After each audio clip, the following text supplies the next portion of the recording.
podcast is part of the Pod Syndicate family. For more criminally compelling shows, articles, and conversations, head to wearepodsyndicate.com.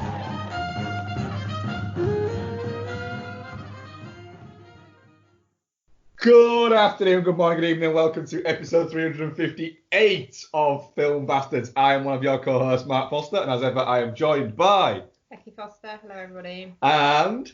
Ian Loring, hello everyone. And what have we got this week? Listen all y'all, it's a Sabotage. Come on all of y'all, it's a Sabotage. Listen all of y'all, it's a Sabotage. Oh, it's shaking me. I'm gonna fucking murder you, Marc. Yeah, we have Sabotage and we have The Tax Collector, so we're going full David Ayer gate. We are also going to chat Seth Rogen's, Brandon Trust's, Seth Rogen starring An American Pickle, plus a whole bunch of what we have been watching, if we have been watching stuff. I just realised, Becky, all that what we're watching apart from our main films, we watched at the cinema. It's very exciting. Yeah. So yeah, there's that. We'll have some trailers, maybe, or maybe one trailer that I can think of. Okay. Shit, you made me break concentration there. I mean, there's not an awful lot of concentration going on, is there? Judas and the Black Messiah. That was there it. You fucking go. Jesus, Becky. Fuck off. That's all professional here. I mean, it's not working. Well, because you're throwing me off my tracks. I will have our usual tangents and trailers and bants and fucking questions. We've got questions! How exciting. Yes! Yeah, Ian, what's been in the news this week? I'm a bit broken now. It was chaotic, that, wasn't it? My intros always are. It wasn't your finest, Marc. If we're honest. Literally will be on my tombstone. Wasn't your finest. Oh, that's good. That's good. I like that. Let me see. Nia DaCosta? Yeah. Yep. Yeah. Sorry, I was wondering, is it Nia Costa or Nia DaCosta? Directing Captain Marvel 2. Yeah, cool. Yeah, yep. Great. It actually made me go, oh. As well as remembering that Captain Marvel exists as well. It also made me go, oh yeah. That was a thing that happened.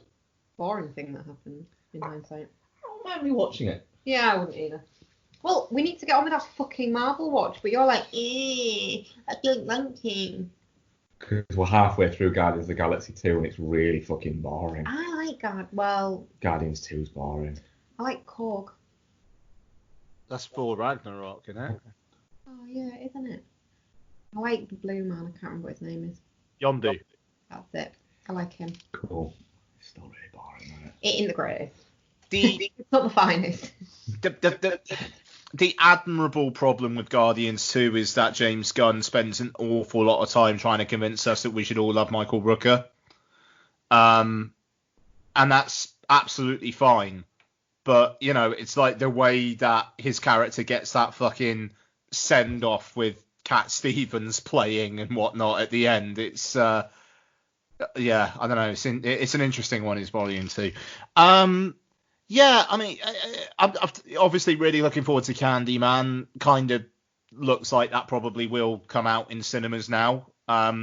Think the VOD threat of that is probably over. From what I understand, they have no interest in releasing it on VOD, which suggests that they must think that this is going to get really good reviews. Yeah, it will make some bank. Obviously, Marvel taking a chance on her is fantastic. You know, good for her. That like thing that we saw from Candyman that looks like it might be the title sequence looks incredibly distinctive, and excited to see what she does. You know, Ryan Bowden and Anna Fleck were it was a weird choice for Captain Marvel, and they didn't really bring much to the table there, and I'm hoping DaCosta is able to. So yeah, we'll see there. Has anything been pushed back? don't think there is. I think everyone's everything's on pause at the moment. Everyone's holding their water a bit, aren't they? Yeah, I think Bill and Ted looks like it might go VOD everywhere. What, not fuel? What day and date? It's unsure at the moment. They seem to have pulled the release date. Yeah, so it was originally supposed to be coming out over here essentially the week after Tenet. New Mutants first proper week, it has previews bank holiday weekend. Its first proper weekend is that weekend as well. So it does kind of feel like maybe they have gone, do you know what, we could charge $13.99 for this one on VOD and probably make a good chunk of change out of it. But we'll see. Unfortunately, by that time, savvy people who would have wanted to have seen it will have already have found ways and means of watching the US VOD release.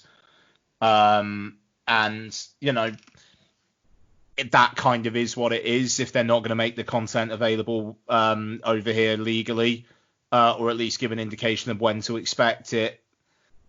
You know, there's only so much that I think you can do. You know, it's good to pay the studio and whatnot, but at the same time, the conversation of all these things is worldwide these days, and I mean that's the thing that's worrying about Tenet with the US. But then if that's not getting a VOD release, you'll only get cam rips.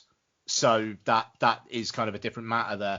But we'll see. I mean, like New Mutants, the release strategy is incredible. Like coming out the week after Tenet, and fuck it, let's do previews the first weekend of Tenet as well. I want to get it fucking out, don't they? Yeah. Have we recorded since Mulan Gate? Oh, no. I don't think we have. I think that might have broken the evening that we last recorded the main show. Yes. Because I think when we did the Interstellar one, the news about Antebellum moving to VOD in the US was revealed, even though they still haven't said what's happening internationally with that. But yeah, Mulan. So who's paying £30 to see Mulan? Absolutely fucking not. No, I wouldn't pay £30 to see Mulan in the cinema. No, it's a weird one. I'm looking forward to Mulan. I am as well. I'm really looking forward. I'm gutted that it's going to Disney Well, no, Plus. it's coming. What is it? Last time as well. Is it at the same time? Yeah, UK cinemas coming. Ah, fair enough. No, it's not. Is it not now? I don't think No. it was. Oh, they've just completely It's pulled just it from going cinema. straight to Disney Plus. Yeah, Disney have said where in territories where Disney Plus is available, it'll be on Disney Plus. Where Disney Plus is not available, i.e. China, it'll be theatrical. Wow. Yeah. I thought it was just states. It was going. No. So they're basically the Disney are basically with that admitting, look, we've made a movie to tap into that Chinese market that we know can make 500 million plus easily, and then the rest of it we're just whatever else we get as a bonus. I was really looking forward to that. I think a lot of people were. 30 quid. Oh no, I won't pay 30 quid for it, but I was looking forward to seeing it. No, I'm saying 30 quid. I know. Well, I mean, I assume it would be less than over because it's $30. it'd be £25. Yeah, it was Yeah. 25 quid, but still 25 quid. Depending on what the pound was against the dollar, it might be like £3,000. It's interesting though because it's not a rental. It is it will add it to your Disney Plus library. Yes. And as long as you keep up Disney Plus, you can still access it, which is the thing that does make me feel a little bit more okay with it. Eventually, it'll come to Disney Plus for free. Yeah. That's like saying I won't buy this on iTunes because in 6 months it might be on Netflix. Yeah, and I mean, it may well be that may well be the case, you know. But I'll be honest, we in the house were all looking forward to seeing Mulan, and if it's a case of, all right, pay 25 quid and then Lottie can just watch it whenever the fuck she wants if she's really into it, yeah, there's kind of a case for it. I mean, if you were to say Black Widow 25 quid, I'd be like, yeah, fine.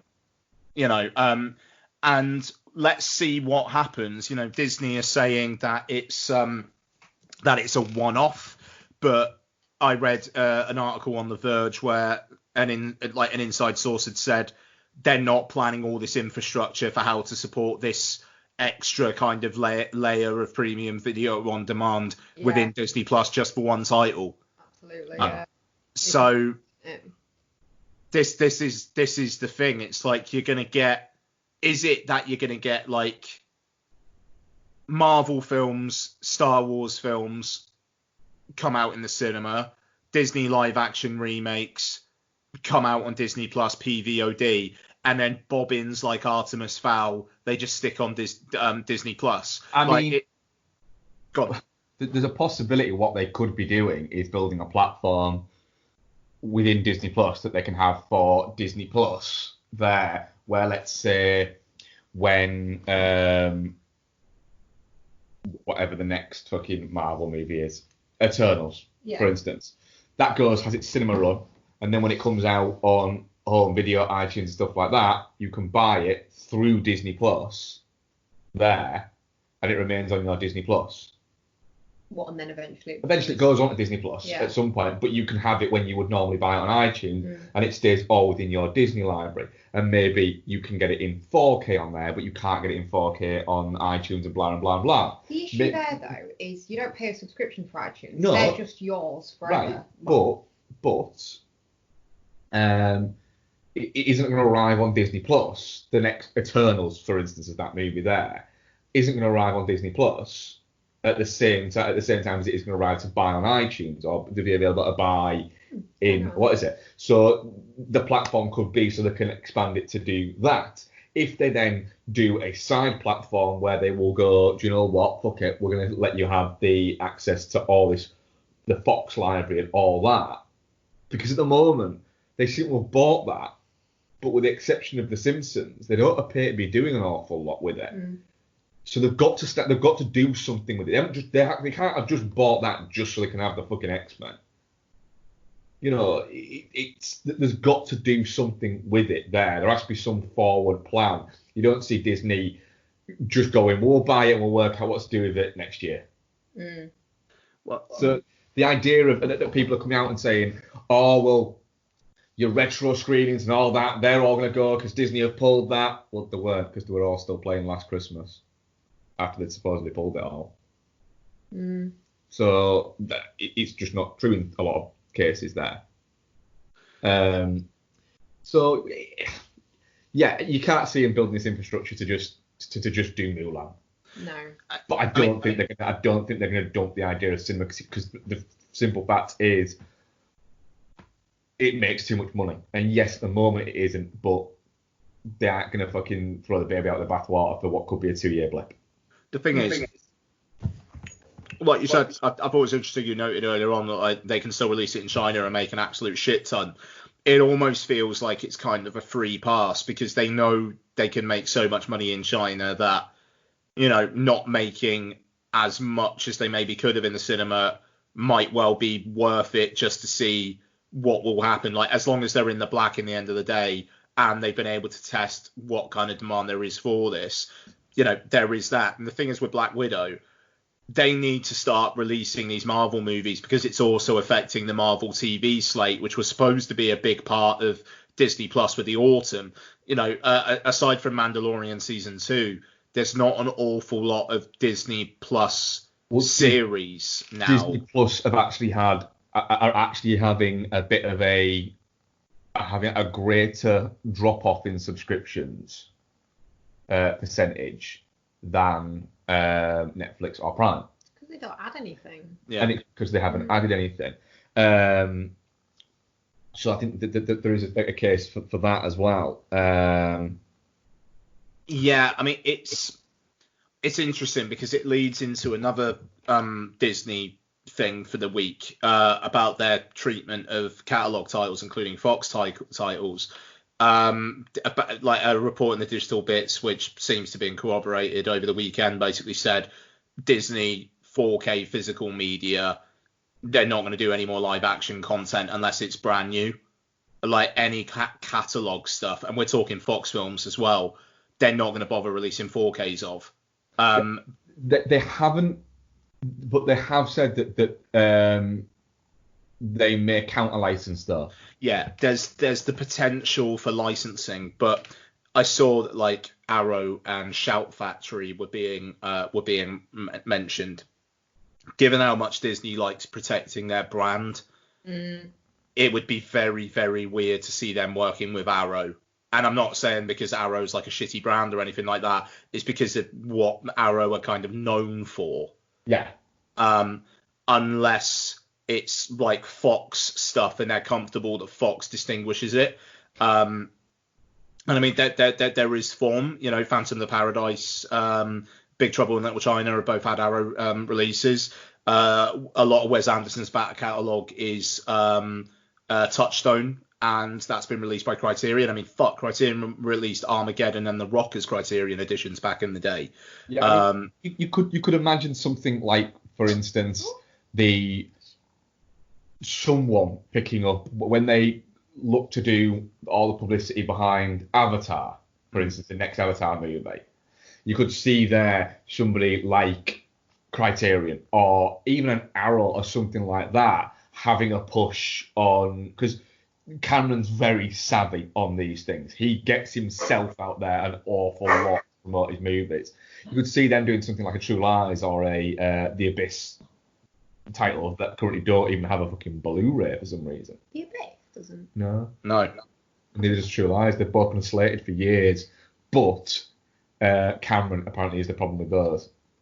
He keeps claiming he's not happy with what is it? Right. He wants the director's cut of The Abyss to go out. But it's something to do with he doesn't own the license to the director's cut. He only owns the license to the extended cut. Okay.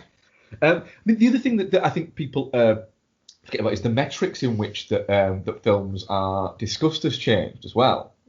So, for instance, Mulan, 200 million budget, and the normal metrics you'd add to that is you double that, and that is what you'd get for your publicity, etc., and things like that. Except publicity isn't happening the way it normally is. So, for instance, the Tenet publicity, they aren't having to fly John David Washington and Rob Pattinson all around the world and having them stay in hotels and put up big installations and things like that to promote Tenet, for instance. So the marketing budget will have been slashed no matter what. Yeah. You know, to get it out there. So the film's something that normally would have had to have made 500-600 million to break even now has to make less than that. And they're going to look at something and go, do you know what? We're not actually, we have it. We have budgeted for this, but we need to accept the fact that it's probably not going to happen, and we need to just get something back now. Yeah, I mean, with Mulan, it did have its red carpet premiere.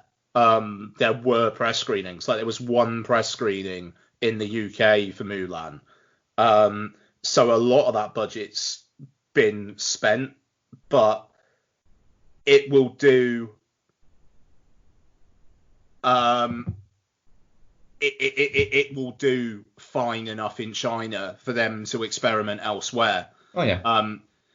It's just when it comes to November and Black Widow, if US cinemas are still not right, you know, it's just like the moment a Marvel film hits Disney Plus like that, then, you know, you'll get people saying, well, Black Widow was on Disney Plus, why isn't Eternals? You know, I mean, Sony with the next Spider-Man film, like, what the fuck are they going to do? Because people are going to be like, well, why isn't this? Because they don't understand the business relationship. You know, it's fucking fascinating. And the cinemas have shot themselves. I mean, to be fair, the exhibitors have shot themselves in the foot with being so militant on the 90-day theatrical window that Disney have basically nuclear optioned this. Like you wonder if Disney said, all right, fine, we'll release it in cinemas first. We'll do the same as AMC and Universal. 17 days. You can have it exclusively for 17 days. We'll give you a higher cut of the gate. But after 17 days, if we want to, it goes on Disney Plus for 25 quid.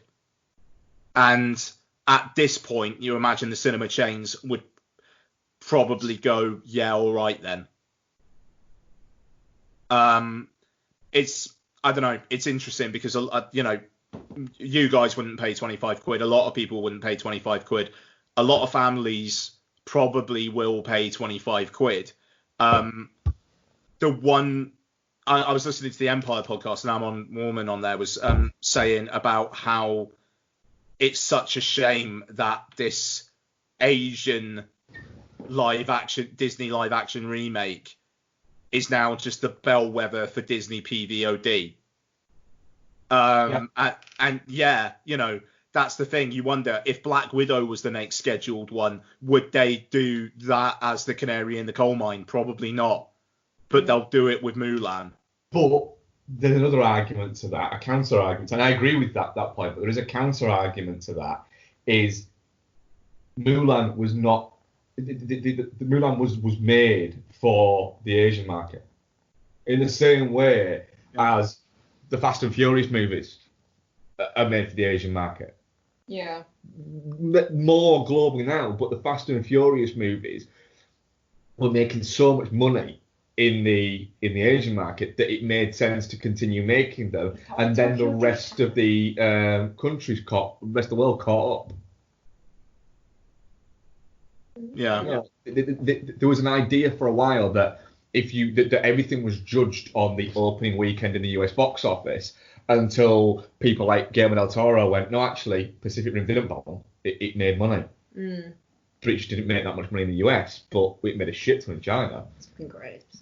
Same with Warcraft. People frequently go, yeah, it's a right bomb, that, innit? And it's like, no, it won't. It made money. It just didn't make money in the US.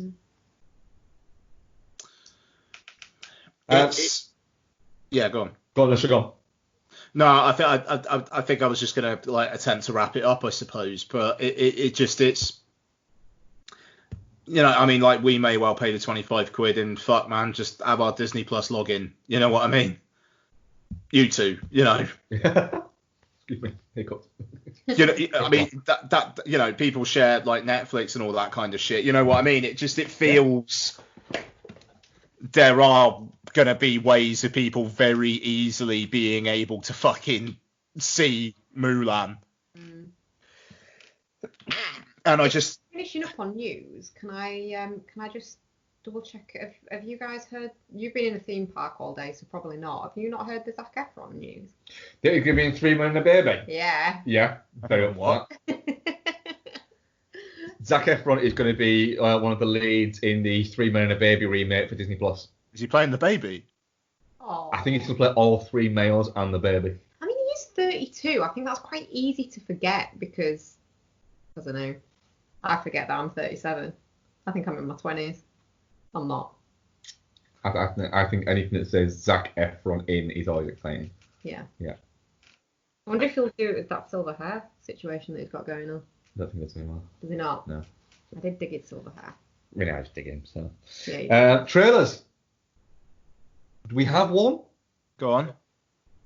Judas and the Black Messiah? Oh, fucking yes. Yeah. It's a heck of Wow, a trailer, wait. isn't it? What a trailer. Yeah. It'll be nice to see Lakeith Stanfield in something that doesn't end with people with horses' heads. So that's quite exciting. Oh, yeah. Yeah. And Daniel Kaluuya, so. Yeah. That trailer might as well have said, where it said, instead of saying Academy Award nominee Daniel Kaluuya, it should have said future Academy Award winner Daniel Kaluuya. And everyone's favourite Jesse Plemons. And everyone's favourite Jesse Plemons. It's a heck of a trailer. Looks fantastic. Literally, it was like, I didn't even know this existed, and now I can't wait to see it. Yeah. It's weird because, like, similarly on a Jesse Plemons thing, I didn't even know he existed until we watched Game Night. I'm sure I've seen other stuff with him in, but I'd never kind of twigged him. Yeah. And then there's all the whole fat Matt Damon jokes that go around, but he's actually a really fucking banging actor. Like, even in Game Night, where he's not in it for huge amounts, is he? But the stuff he can get across just with his like fucking eyebrows is like ridiculous. So yeah, I'm keen to see him in more. To be fair, I'm a big fan of Kirsten Dunst's Jesse Plemons.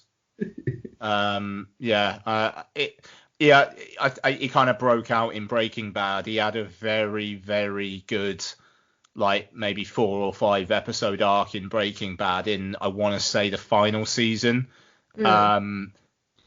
So fucking good. I mean, like, I don't talk about TV much. Breaking Bad, we pretty much watched all of it while Donna was pregnant, so it was a good long while ago. And that, yeah, like chef's kiss shit, that show. But yeah, he was very, very good in that. And but yeah, I mean, he just seems to turn up in all sorts of random things. But him being a bit of a fucking scumbag with Lakeith Stanfield, like scumbag cop guy, yeah, let's do it. It feels like a Selma, but one that will be entertaining. Yes. Yeah. That's pretty spot on. Or or like in the tradition of Black Klansman, like using a sledgehammer to crack a walnut, but doing it for the right reasons. It's and that trailer, it just, that's a lovely bit of art in itself. Yeah, it's so well put together and choreographed. Yeah, really looking forward to that. Have we got any other trailers? Because I don't think I do. I mean, I don't think we've spoken about either the Baby Teeth or Spree trailers, but we are going to be watching them next week. So, but I've not seen them until we saw them. Baby Teeth, yeah, very interested. Seems very intriguing. Looks very Ben Mendelsohn. So you've got me hooked instantly there. I do wish with these little independent coming of age, things, I do wish they'd start giving them better names. Well, to make them seem like kind of cute and kitschy, isn't it? Yeah, but it annoys the fudge out of me. Yeah. Well, would you rather it be called like Sad Blue-Haired Girl? Yeah, I'd be fine with that. It still seems a little bit wanky, but yeah. I think it looks really good. It does look very good, yes. Spree, I'm not as convinced as you. Part of it is because I'm quite excited to see Joe Keery do something else that, apart from I don't know who he is. Is Stranger Things. It's him off Stranger Things, yeah. Oh. Yeah. He looks about as charismatic as somebody who works in a McDonald's. Oh no, he's good in Stranger Things. I mean, everyone says everyone's good in Stranger Things, and I fell asleep in the first episode twice. Yeah, but that's because you're a tit. Because it's boring. It's not, actually. It's one of those shows where everyone constantly tells me each episode, it isn't really that great. Season 2 is a little bit disappointed, and then the end of it goes, this is amazing. Or was the end 8 minutes amazing? Season 2's alright. It's got one-off episode that people don't like, but... Yeah, I'm not as convinced about Spree as you. I think it's the sort of film where it's trying to send a message, but the people it's trying to send the message to won't get the message. They'll just be like, oh wow, that's a really good idea. That's a really good idea, yeah. Yeah. Yeah, it is. It's a little bit like, no, sorry, the people you are aping to create a message are too fucking dumb. So yeah, I'm not clear. And plus, when your star to promote this film is David Arquette, it's a bit like beautiful. So what's David Arquette in it then? David Arquette. No, I think honestly he plays David Arquette. What, he just plays himself? Yes. Sold. Yeah, I'm all right with that. Cool. Courtney Cox is ex-husband. Brilliant. No, he plays Chris Kunkel. Has he played an actual character? Yeah. Wow. That's even worse somehow. You just fucking leave him alone. I will not leave him alone. What you got against David Arquette all of a sudden? What? I have nothing against David Arquette at all. Well, it's clearly just, you do. It's just he's not like in a banner career over the past 10 years, is he? He's going to be in the next Scream movie. Yeah, wow. I bet he fucking couldn't wait for that to fucking happen, couldn't he? To be fair, him and Courtney Cox being in the next Scream movie is the least surprising news of all time. Yeah, it's literally he's turned around and looked at his fucking room full of cats and gone, "We're eating good this year, kids." Oh, leave him alone. You're so horrible. He's getting some good residuals out of Jake and the Neverland Pirates. He voices the parrot. He's a man who's living off his alimony, is all I'm saying. Oh, you're so mean. I don't have a problem with David Arquette. Spirited. It's always kind of existed deep down. Who's hiding it from me? No, I'm trying to hide it. Any other trailers? Just the new Scream written and directed by the Ready or Not guys. Let's fucking go. Yeah. I'm like, I was a bit like, do you know what? Scream without Wes Craven, when he'd made all the other ones, wrote and directed all the other ones, felt a little bit like, do you know what? If he'd made number 1 and number 4, but not number 2 and number 3, fair enough. But he hasn't. It had been his vehicle across the whole thing. And then, the Ready or Not guys, it was a bit like, oh, actually, no, yeah, all right, fair enough. If they can get Samara Weaving in it, I'm cool.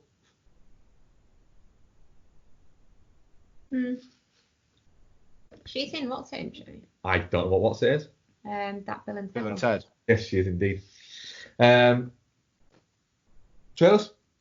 We done for trailers? I think so. Yes. Yeah, I think so. Yeah. Right, let's get pickled, motherfuckers. Oh, okay, yeah.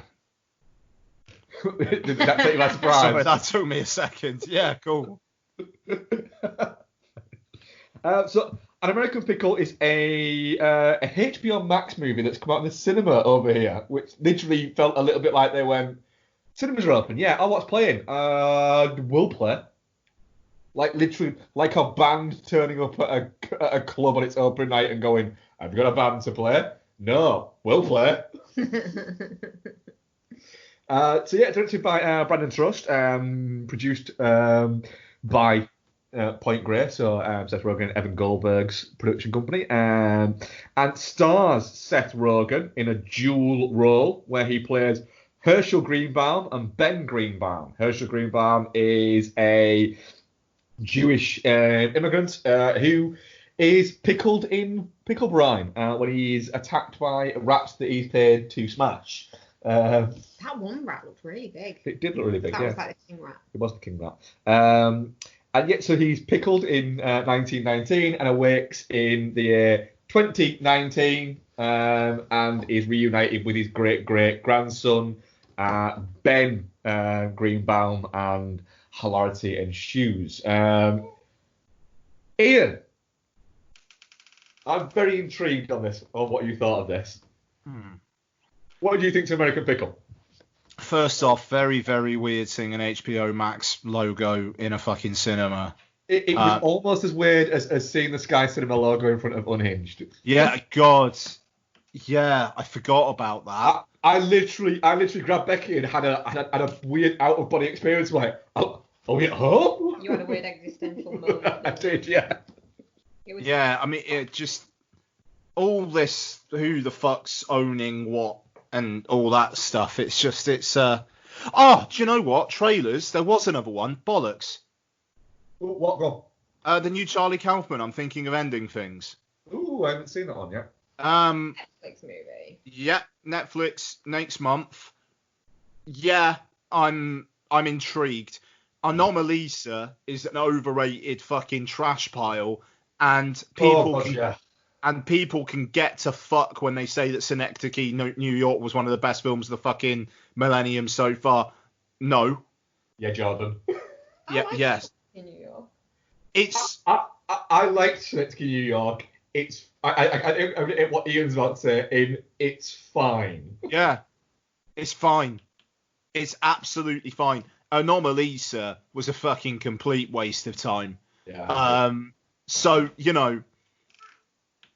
I'm not in the Kaufman camp, and I also thought adaptation was shite.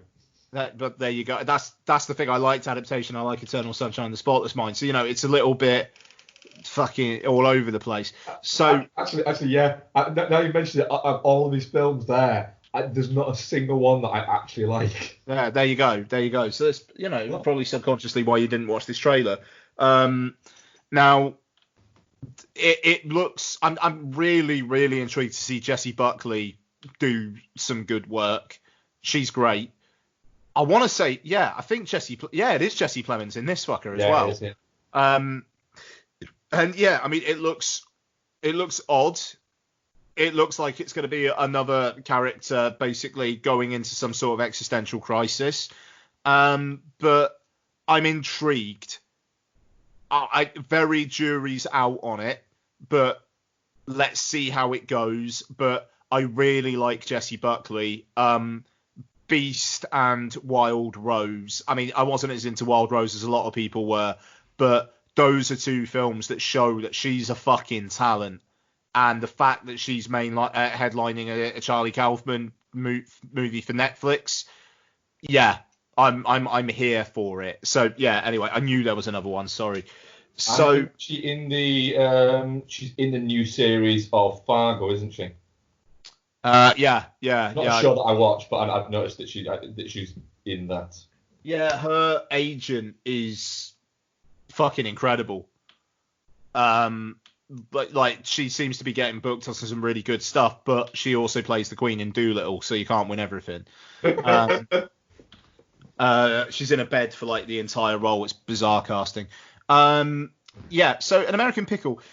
Yeah, I'm glad I saw this in a cinema because I want to support cinemas at the moment, and it wasn't exactly cinematic, but it had its moments on the big screen. I mean, I thought the stuff that they did with the two Rogans was pretty fucking impressive.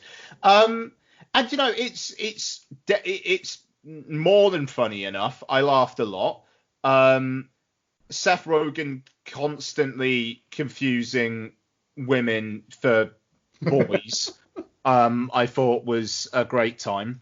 For some reason, though, that for me, for no apparent reason, just that comedy vehicle of funny just makes me laugh all the time. I'm gonna go back to a favourite of my movies, but when John Cleese is constantly referring to Clark Duke as a lady in Hot Tub Time Machine, even the multitude of times we've seen it, I still laugh my ass off it every single time. Are you sure you mean John Cleese? No, I don't mean John Cleese. I mean Chevy Chase. Yeah. That's really threw me. I was like, I'm very hot. Is your brain too hot then? It's way too hot, yeah. We took all your hair off. It should be cool. It's boiled slightly, so it's a little bit. Yeah. Yeah. It's rattling a little bit. Anyway, sorry, carry on. No, it's hell on earth tonight. I understand. Yeah, no, I mean, and you know,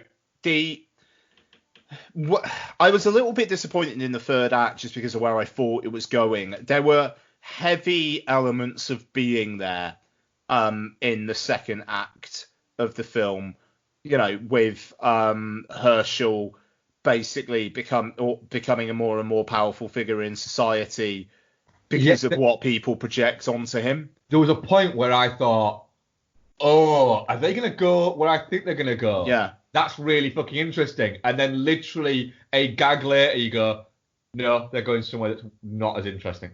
No, yeah, that's exactly it. And the third act just isn't as interesting as the rest of the film. Yeah. I'm not entirely sure how much we're going to have to say about this. To be honest, I think there's going to be more to say about David Ayer, which I'm sure is exciting for Marc. But I thought it was gently charming. Like I say, it made me laugh more than enough. Didn't outstay its welcome. It did kind of end suddenly as well, even though it did rescue that a bit with one of the finest mid-credit sequences of recent years. I don't think we watched that. We didn't. No. What happened? It's Ben and Herschel watching Yentl and Herschel enjoying Barbara Streisand. Right. We might have to watch that there. It's good. I will. It's good. Anyway, yeah. Becky, what do you think to An American Pickle? I sigh that. Do you know what? The trailer made this look like it was going to be really funny, and it's fine. It feels really undercooked. Like the setup, like you're saying, the setup's really good, and it's quite interesting. There's enough funny bits, but then it just doesn't really seem to know where to go at the end. And I feel like, because I read an interview with Simon Rich, yeah, and you know, it was fine. It was interesting. He seems relatively bland. But it highlighted that he'd also written that Miracle Workers TV show. So I thought, right, fuck it, I'll watch that in preparation. And that as well is fine. And I feel like I should have, like, from that gone, yeah, this is just going to be fine. And it was fine. That's all I can say about it. What really. you're saying is, it was fine for you. Right, cool. It's fine. I enjoyed certain parts of it, Mm-hmm. and then other parts of it I found to be a little bit. I'm glad that for once Seth Rogen was in a movie where I don't think at any point he smoked weed, which was I was kind of waiting for that bit where he gets Herschel high. I was kind of waiting for that, and it doesn't happen, which I thought was quite nice. The blandness of if you'd have said to me before I watched this movie, so Seth Rogen plays Herschel Greenbaum, and he plays Ben Greenbaum, who's he's the great grandson. Right, so he was pickled smashing when he's paid to smash rats in a pickle factory. And what do you think Ben does? My first thought I would have said was app developer. Yeah. App developer. That's what he's going to do. See, I think in the book he's like a screenwriter or something. It was always going to be something where he'd be sat down and he didn't actually have to work. It would appear like he didn't actually have to work. I think his performance as Herschel is a lot better than his performance as Ben, because that just seems a little bit like it's kind of just Seth Rogen. Yeah. And he's not even attempting to be funny Seth Rogen in that bit, because Herschel's doing all the comedic heavy lifting in that. And Ben's got more of the dramatic elements to it, I think, I suppose, with the melancholy about his parents, etc. But then I did enjoy things like Herschel pointing at the picture of David Bowie. That's your father? No, that's David Ayer. That's your mother. And then shouting Cossacks at everybody was great. The I will do violence to you. I will do violence to you is good. It's Yeah, it's kind of that has fallen to our lexicon at home already. I'll do great violence. So maybe some donuts, bitch, or I'll do you great violence. So it's kind of like, if you'd have asked me straight after it, I was a little bit like, I was a little bit underwhelmed. And then the more I've sat on it, the more I'm going, do you know what? It's actually quite a good time at points, and quite a fun time at points. I just wish at the point when I thought, oh shit, and I think it's the same point that Ian had, it had gone the way that my brain thought it was going to go. Yeah. He would have never been able to run for president. He could have won for president. He was Polish. It doesn't matter that it worked out what. He was American, wasn't he? Because he came over. Yeah, fair enough. Yeah, but that's it. When you think there, shit, is he going to end up being president somehow? And then he gets thought, is it? But that was quite amusing. I feel like Ben was a dickhead to him. Ben was a dick. Yeah, he When he was. fucking pickle trolley. Yeah. You miserable bitch. But it was. I enjoyed the bit where he was courting Sarah and he bought her a fish and then she just ate it. Hit the head, yeah. Yeah. That was good. It's an odd one, that. Tell me every way that they died. It just. It felt a little bit undercut, but I still actually kind of enjoyed it. And I think part of that is taken the fact that I enjoy spending screen time with Seth Rogen. Yeah, you do, don't you? Yeah, I do. He's a funny guy to spend time with. Bloody right. I've definitely not shit on it. Yeah, same. No, I would go touching cloth on this. It doesn't stick the landing. Fair enough. Well, definitely not ship 17%, touching cloth 50%, and ship 33%. So Do I win then? What do I win? Just a sense of self-righteousness. Oh, but I always have that. That's The thing is, like, abuse. I've just been the watch of a tax collector, so I'm not going to get too fucking uppity about it quite yet. It's fine. It's like, it's not offensive. I didn't not enjoy it. Like, I didn't get to the end of it and go, well, there's however long of my life I'll never get back. 89 minutes. I'll literally never watch it again. I could see me watching this again. I could see you watching it again, yeah. Yeah. That doesn't mean it's not. We've covered this before, that's not a very good barometer for success. How many times have you seen 27 Dresses, Mark? I haven't seen 27 Dresses. Catherine Heigl one? I have seen that one. Yeah, you fucking have. I was thinking of. I ain't seen that.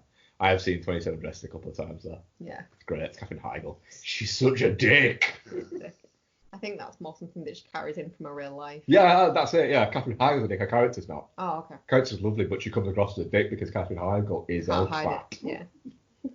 It's glorious. Should we do what I've been watching, or should we get Ayer in? Well, it makes sense to do the Ayers together, doesn't it? Yes. Interrupt this Pod Syndicate podcast to bring you a special Pod Syndicate bulletin. This podcast you're listening to, pretty good, isn't it? Only problem is, it's about halfway through. Pretty soon, it'll be over, and then what are you going to do? Well, if you're a fan of this show, why not head over to wearepodsyndicate.com and subscribe to our brand new feed, Pod Syndicate, The Bonus Shows. Every week, your hosts from Beyond the Neon, Chinstroker vs. Punter, Entertainment Landfill, Film Bastards, His Film, Her Movie, and What's on Tap will be dropping bonus shows right onto that feed. These shows might be collaborations and crossovers, or they might be archive episodes, interviews, one-offs, and other treats from across the Pod Syndicate network. So, prepare yourself for the inevitable disappointment of this Pod Syndicate show ending by heading to wearepodsyndicate.com and clicking on The Bonus Shows. We now return you to your regularly scheduled Pod Syndicate podcast. CS3P Combat.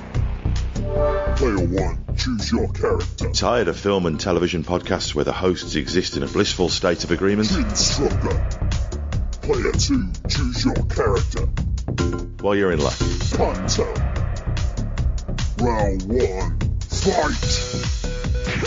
Allow me to introduce you to the Chinstroker vs. Punter podcast, featuring two film and television fans from Birmingham, England, who enjoy their media in very different ways. But anyway, that brings us to the end of the plot of Blue Velvet. The plot. I mean, the main characters are two of the dullest main characters I have ever encountered in any film.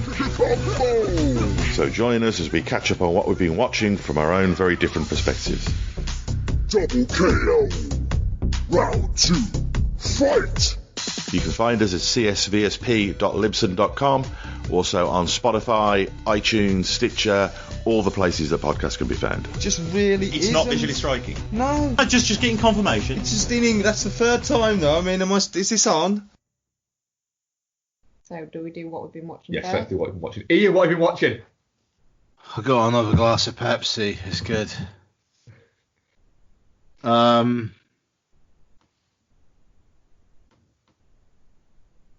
Just to say to those who don't listen to the Patreon thing, I'm quite worn out today, and it's hot, so forgive my. And if you're a new listener or a relatively new listener and you haven't been with us for a summer, Ian doesn't deal well with the heat. It can fuck right off. Like, could you imagine if I'd actually gone to Spain this week? Could you imagine? You'd be enjoying it. Right, so I got a few things. Rewatched The Meg. All right. Bit of a Saturday night drinky watchy with Donna. Used to do a lot of Saturday night, have some beers, she'd get through a bottle of wine, and we'd just watch a shit film. Before Lossie was around, and now that she's kind of just old enough to put her headphones on and play on her iPad and all that kind of shit for a couple of hours of a Saturday, we've kind of started doing it again. So, watched Geostorm a little while back, and yeah, The Meg. It was like randomly like £8.50 for the 4K on Amazon a couple weeks back, so I just ordered it. It looks really, really fucking good on 4K. The HDR is really nice. It's a good looking film. And it should be, because it was really fucking expensive. Yeah, it was. But it made money, it did well. I like The Meg. I think I liked, now that I know this is a very, very 12A version of this film, I was able to kind of settle into it a bit more. And I mean, there's few things better than some fucking twat on a beach, like on in the inflatable ball thing, running on the sea, who is running away from a shark and just kicking people in the head of like the people under him, and then the shark literally just bites into that thing, pops it, and he just goes flying off. Yes. That's a good time. Statham just stabbing the shark in the eye with a spear at the end. Beautiful stuff. The fact that it ends, and I forgot about this, with an on-screen title just saying Finn. Yeah. Like, incredible. I like The Meg, and I think I'll probably watch it again one day. I don't mind rewatching The Meg. Yeah, it's kind of made me go, do you know what? I could happily rewatch that a Sunday afternoon or something. Yeah, it just seems Sunday afternoon-y. Or a Thursday night movie. Nice. What I don't recommend rewatching, the 178-minute extended collector's cut of Avatar. I won't be doing that. I've never seen Avatar. I have seen Avatar, but I've never seen it in one complete sitting. So I've seen it, but like I've seen the first 50 minutes and then the middle 40 minutes and then the last 25 minutes and then the middle 40 minutes again. I will never see Avatar. Good for you. That's the right decision. Yeah. So again, like ages ago, this was on Amazon, like the 3-disc Blu-ray for $10, and it was like, do you know what? There'll probably be some good making of shit on here, considering it's 3 discs. Go on then. And I've been meaning to actually watch it for ages. So there's 3 cuts on here. There's the theatrical version. Actually, technically, it's 4 cuts because there's also a dialogue track that has objectionable language removed. Fuck off. So you've got the theatrical version. You've got the special edition that came out in cinemas, which includes the scene where they have sex, and it's just the weirdest fucking thing. And then, especially for this Blu-ray, there's a 178-minute version. Which gives a bit more background to Sigourney Weaver's character, to be fair. There's some more stuff with her. But the problem with Avatar is that for all the world building, it is a very, very derivative tale, which feels like it's the most effort for the least amount of reason of a film that I think I've ever seen. It's the problem is all the effort was put into the star of that show was the technology, and it's like that's fine, but your story's shite and your movie's ugly as fuck. Now this is the thing. Watching this film now, the CG is, excuse me, sorry. Excuse me. Thank you. Thank you both. The CG in moments is great. When there are explosions happening and it's kind of like reflecting off the Na'vi and whatnot, they've got a photoreal quality to them. There's some stuff with Zoe Saldana's character towards the end where there's like fires all around and she's firing arrows. That does look like a person in makeup. But there's also a lot of stuff that is looking like PlayStation 5 could probably do in like you actually playing the game kind of graphics. It's interesting you said ugly, Mark. It's when there's neon stuff and when there's explosions, it is quite pretty, but otherwise it is just fucking woodland. And it is, and you know, I've got form on not liking Avatar. I didn't like Avatar before it was cool to not like Avatar. You know, it is quite a boring world to look at. It's quite a boring world to be in. And I mean, the 3D was second to none at the time. Don't get me wrong. I mean, like, I remember seeing Avatar in 3D and being like, fucking hell, that was something. But the 3D was something. You know, I remember reviewing it for Eat, Sleep, Live Film back in the day, and I gave it 5 out of 10. And yeah, I think I'm pretty much still there. Pretty much still there. You know, it's just not that great. It's just I'm so glad that the Hurt Locker did manage like beating Avatar to the top prizes in the Oscars, because I think if it had won those like those big Oscars, you'd be looking back at it now just being a bit like, oh, you know. I mean, the Hurt Locker is not a film that has like maybe like retained in the memory, but the Hurt Locker had a really hot moment at the right time. Yeah. But that film is actually a really good movie. Yeah, it is, and it's a film that's trying to say something, and it does it in a really entertaining way. Avatar is James Cameron going, we should all make peace with the Earth and be nice to the Earth, but also robots are fucking cool, and look at those explosions. I feel like Pacific Rim does that better. Yeah. The kaiju come through because we fucked the Earth up, and then the robots have to beat them. But the thing is, Del Toro is 100% these robots are cool as fuck. James Cameron, it's weird. It's like the last hour of this cut is like the big battle after the home tree's blown up and blah blah blah. And the action is cool, and James Cameron's a great action filmmaker. But the point he seems to be making is these robots and all this tech, it's not good. You should be at peace with the Earth. And that's a lovely sentiment to have. But then, I don't know, don't have a load of cool action then. I think this will now be the last time I see Avatar.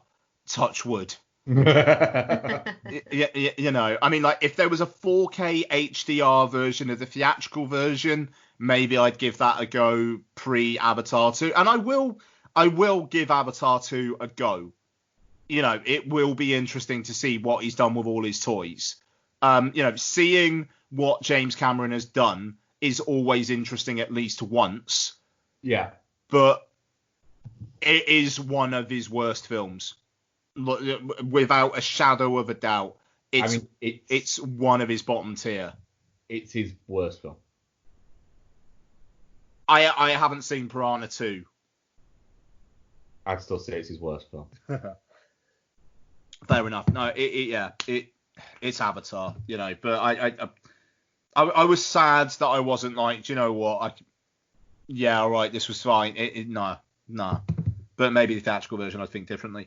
Lastly, in terms of what else I watched, Blades of Glory. It was on Netflix, and I decided to watch it. John Heder was an interesting one. Yeah. Like, he had like a few hot years and then seemed to disappear. And the problem with him here is he's playing the straight man to Will Ferrell, and Will Ferrell is being very, very fucking full on. And funny. And he completely drowns out John Heder. Which, considering the whole story is about the two of them having to work together to find success, is somewhat ironic. But yeah, I mean, Will Ferrell having a fucking ice skate chase with Will Arnett, which they then have to take to land, and it's them just really awkwardly trying to fuck. You know, it's a great time. And Will Ferrell doing his I am sexy as fuck and somehow all the women around him agree stuff. I do find funny. Like he says, like he appears like with his shirt off to John Heder, and he's just like, drink it in, this is what a real man should look like, and it's just this fucking Will Ferrell. But it works, you know. And I mean, I feel sorry for John Heder. Like, he's got a lovely little subplot with Jenna Fisher in this, and but he's not funny in the slightest. He's the straight man. and he's Napoleon Dynamite. What? But you know, I'm sure he's living quite comfortably off his residuals and whatnot, and good for him. But yeah, I enjoy Blades of Glory quite a bit, I must say. I'm done.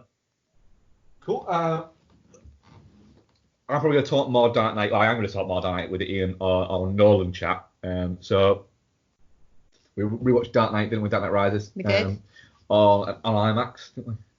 Yeah, we did. Oh. This has really thrown me. Sorry, normally you're like, right, what have you watched on your own? So this is Oh, really well, actually, thrown... yeah, No, we'll do it next round. But yeah, we watched it on IMAX. It was fucking great. Yes, it was very nice on IMAX, wasn't it? Yeah. Yeah. I'll be talking more on it with Ian about it though. So. It's probably my least favourite of the three, but I enjoyed it more than I ever have before watching it on IMAX. Yeah. Yeah, it was good. Just as an update to everyone out there, it is just our magic TV that makes me not go weird with flashing lights, as evidenced in some of the IMAX screenings and stuff. Oh no. So yeah, it's still there. I thought maybe I was fixed. Maybe the TV fixed me. No. Maybe it was my Dumbo's feather, but it wasn't. No, it won't. So yeah, Dark Knight Rises is fucking great. What are you watching your own? No, we'll do the rest of them. Well, no, I did what you're watching your own Fine. first, then we'll do those. Did I speak about the Neverending Story last time? No, I didn't watch it. Okay, I didn't know where we'd got to. So me and Isabel watched the Neverending Story because sometimes you just need to fucking watch stuff that you loved when you were a kid. So that's what I did. Yeah. Isabel actually didn't remember any of the Neverending Story, whereas I watch it and when Artax dies, I'm like, do you know what? It's really sad. Obviously I'm gonna fucking cry because that's just what I do. But I know he comes back. Isabel was in bits. And like, I was like, at that point I went, you've seen this before, haven't you? And she's like, yeah, but I don't remember any of it. And the horse just died. She very much enjoyed the turtle dude, the mound of turtle. Yeah, it was really good actually, watching it again and remembering it, but watching it with somebody that essentially hadn't seen it, because it is really fucking magical. And she's 16 years old and she was completely like drawn into it, which it made me like her a bit more. So then after that, because it was still relatively early when we finished watching Neverending Story, I think you'd gone to bed with a migraine, so it was just me and Isabel just chilling out. So then me and Isabel watched Host. Yes, you did. Yes. I think it was the night after we actually did the recording as well. Yeah, she didn't find the same bit scary. She really didn't like the face that pops up at Teddy.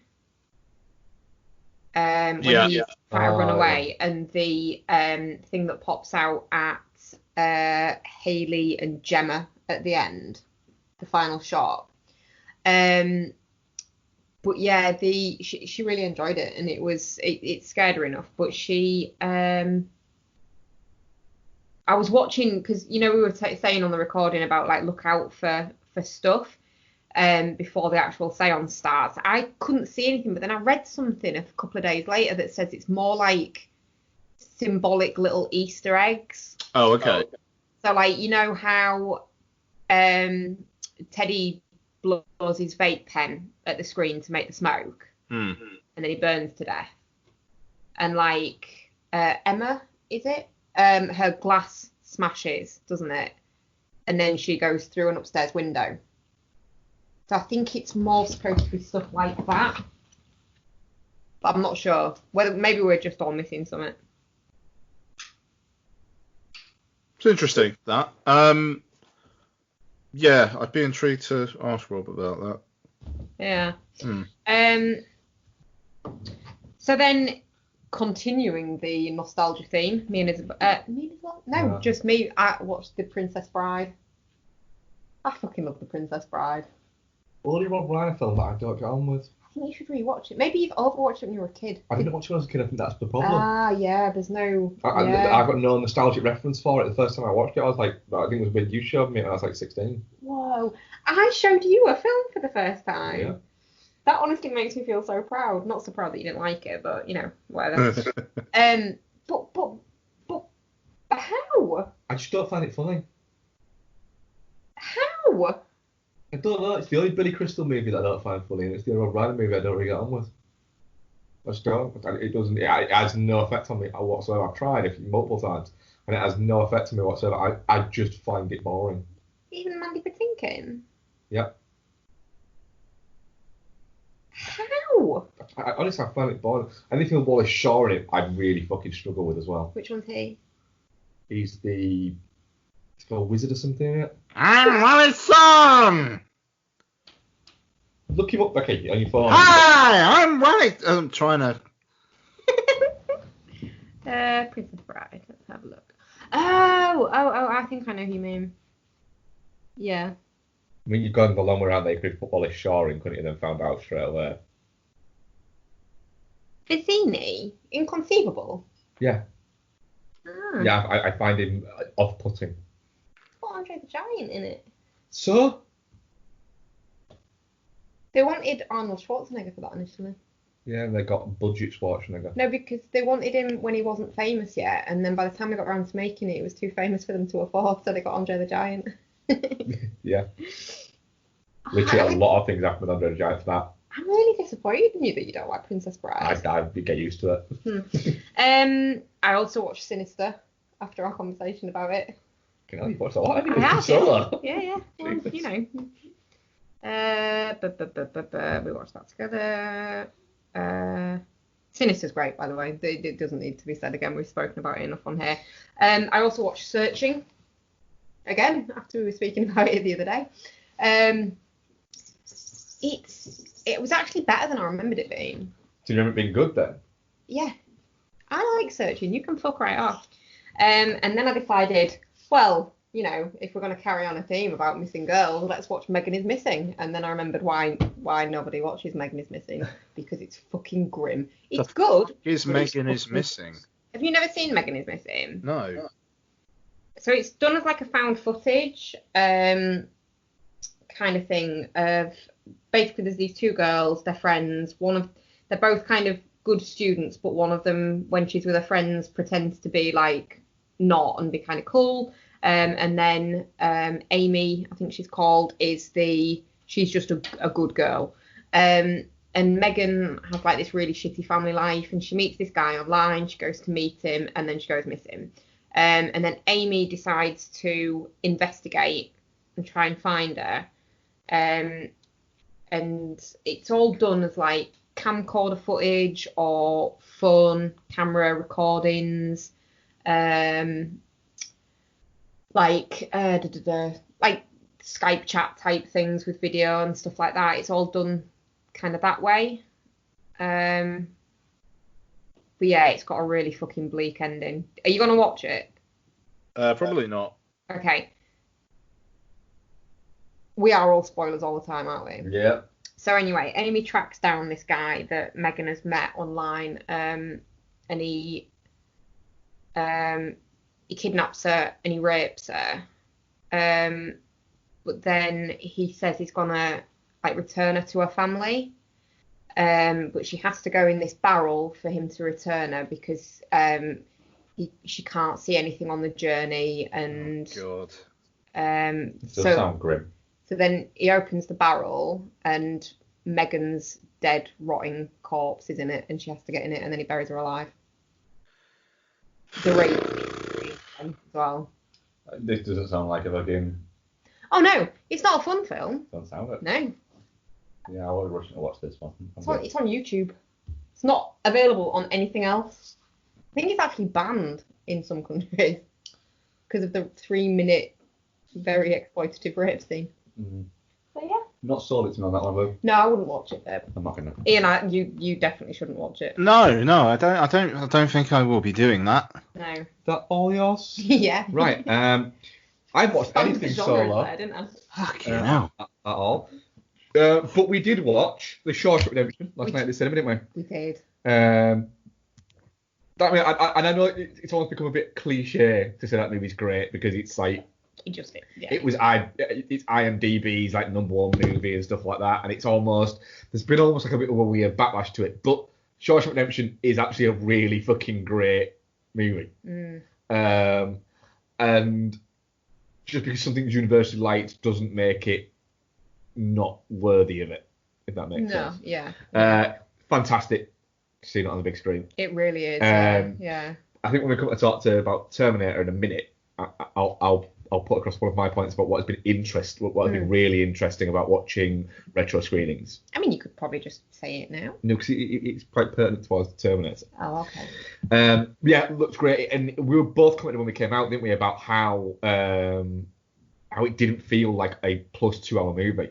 How it ticked along. It felt like a 90-minute movie. Oh, I thought that's what you were going to say about Terminator. Because we said the same thing about Terminator 2, didn't we? That it didn't feel like when you go in after work and stuff like that, there is, even if it's something you're really looking forward to, there is an element of, I've got to sit in a cinema for 2.5 hours. But because that's it. We went to see Monday night straight after work, didn't we? Where literally you came in. I finished at 6, got home on my bike at 6:15, and it started at 5:30. Yeah. Oh wow. And Terminator 2 started at 7:10, and I got to the cinema at 7:15, and we literally went straight in as the fucking that singing choir thing were telling us to turn our phones off, and film started.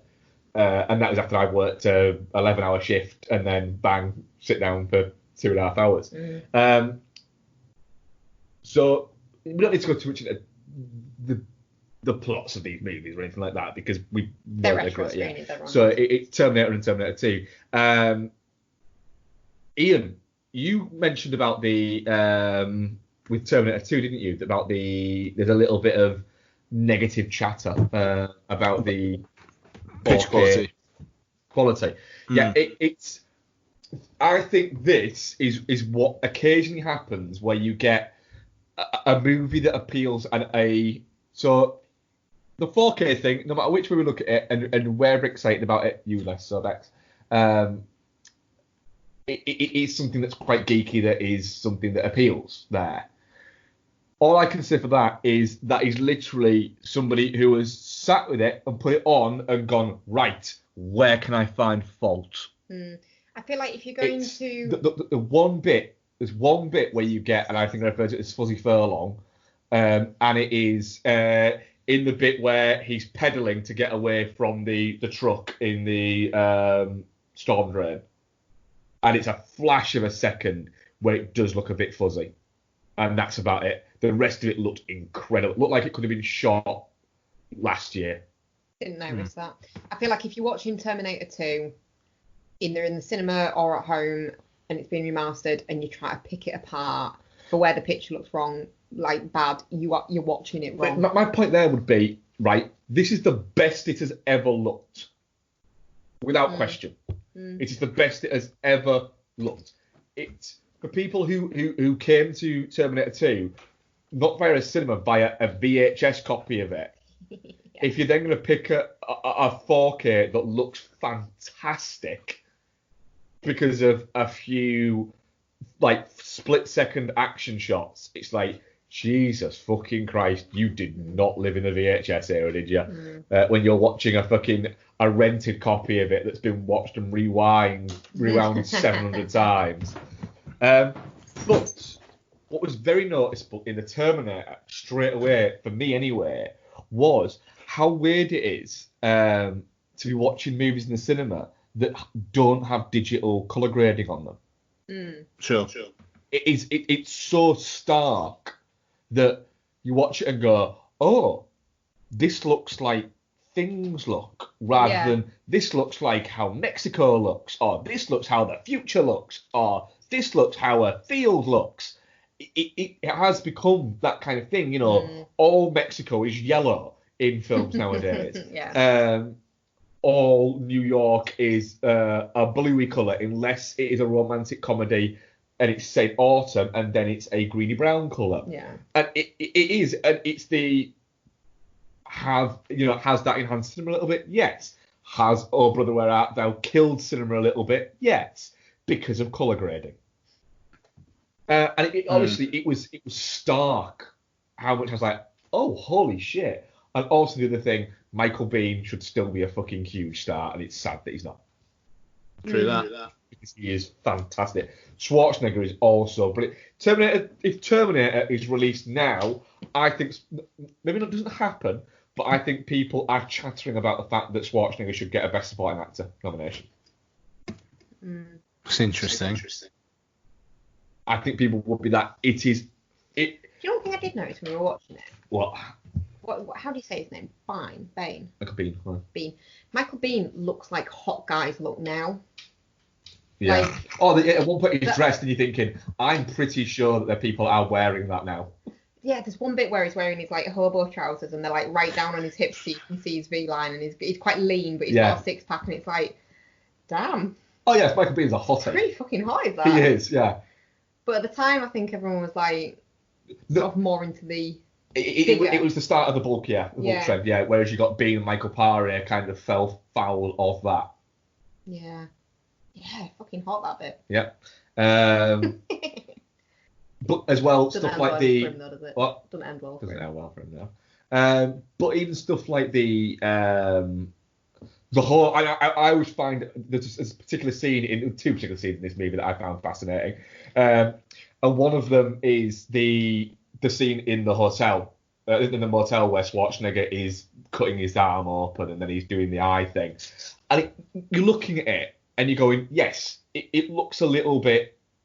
It looks a little bit hokey because of the fact that it's what is there. To do all that practically. But then you are looking at it going, yeah, it looks all this lot, but I'm still fascinated by it. And it's still icky and it's creepy and it's like that. Oh, the bit where he pops his eye out. He pops his eye out and all of that is fantastic. And as well, like I said to you, Becky, Linda Hamilton's boobs were a big thing for me at the time. Yeah. So it was an amazing scene on the big screen. Probably not so much in 2 though. Not as much in 2, but still a little bit. Yeah. I still harboured that feeling. And, unlike Amy Adams, she's got nipples. It's fucking disgraceful, isn't it, Amy Adams' nipples? It is. It is. Bothers you every day, doesn't it? It actually does a little bit, yes. But yeah, it was great because like there was bits seeing it on the big screen that like I noticed that I probably should have noticed when I've watched it previously, but just haven't. Maybe just been caught up too much in the story and the screen is smaller, but like stuff like when he goes through the fire and he gets his eyebrows burned off. I've never noticed that before. Weird, isn't it? Yeah. So basically, Ian, you should go and see the Terminator films. Yeah, go and watch them. It's fucking great seeing them on the big screen. It is. If I can, I shall. Right. Just tell Donna that you'll make it up to her. Take her on loads of holidays, like days out and stuff like that. They let you realise that can't do holidays. Loads of days out. Take her on a like League style Fantastic Lady Day. Or Terrific Lady Day, is it? Terrific Lady Day. Terrific Lady Day. You've not watched the League, No, have I've you? not watched them. Fuck's sake, Ian. We've got Nolan commentaries to do. Right. It's the main event. Right, I'm going to go to the bathroom because I feel like your intro for this is probably going to be quite long. No, it's not. No, I was going to go to the bathroom. Fair enough. Are we doing Tax Collector or Sabotage? I think we're doing Tax Collector first. Sure. Yep. So the Tax Collector is the #1 movie in America and possibly the world right now. And it is written and directed. It's made £40. Congrats. Hey, it made nearly $400,000. Okay. It is written and directed by David Ayer, and it stars Bobby Soto, Shia LaBeouf, and Jimmy Smits. What? Jimmy Smits. Who did he play? He plays Wizard. That's Jimmy Smits? Yeah. Is he credited? Yeah. Well, fuck. All right. Did you not spot that one? I suppose I didn't. So, what is the story? Bobby Soto plays David Cavares, and Shia LaBeouf plays Creeper. They are tax collectors for essentially the Latino mob, I think is the best way to describe it. So there's all the various Latino gangs, and they all have to pay 30% of everything they earn to a character known as Wizard, who is essentially the head of the Latino mob, who is in prison. David, like I say, is the sort of head tax collector, and Creeper is effectively his muscle, who is there to basically take care of him and ferry him around, etc. It's all set over a few days, where there is a little bit of a coup from within the Latino mobs, the Mexican cartels, I suppose, the other way to describe it. To come from there, where they're pushing for a change of leadership. A guy who was previously ousted is now coming back and essentially tries to recruit David. When he doesn't go for it, instead of just sort of saying, "Oh, let's let bygones be bygones," he decides to just start killing all his family. I don't think a Mexican cartel member has ever said the words "let's let bygones be bygones." Probably not. No, no. And let's probably honest, in Spanish, it probably sounds way cooler. So, Ian, what did you think of the tax collector? I need to try something now. Go on, download. Right, I'll come back to that. Oh, no, it's installing. I just need to... Okay. Yeah. Let bygones be bygones. Go. Spanish, are we going?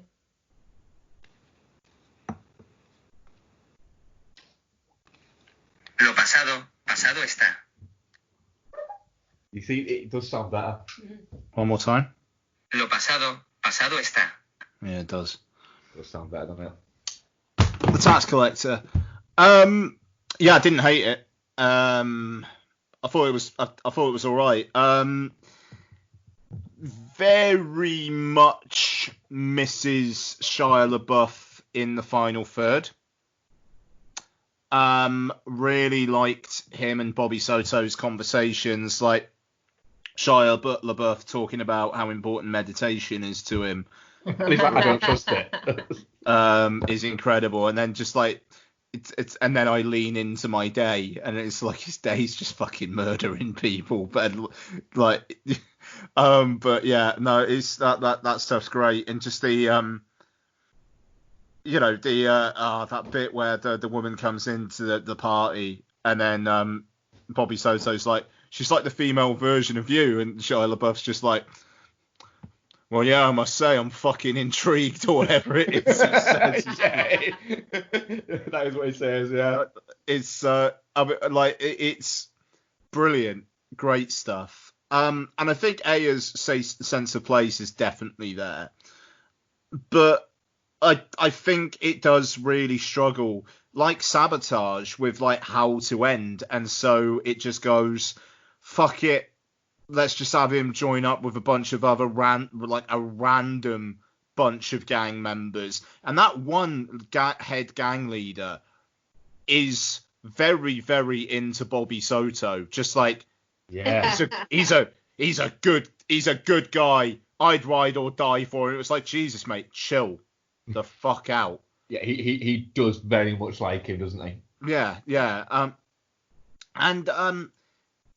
don't know, just like that one sequence where it's like it's implying that there's some fucking voodoo shit going on. It's like, I mean, to be fair, I do love voodoo in a movie. I do love that. Oh, you enjoyed that bit. I literally, I'll go to my thoughts about it and get your thoughts a second, Beck.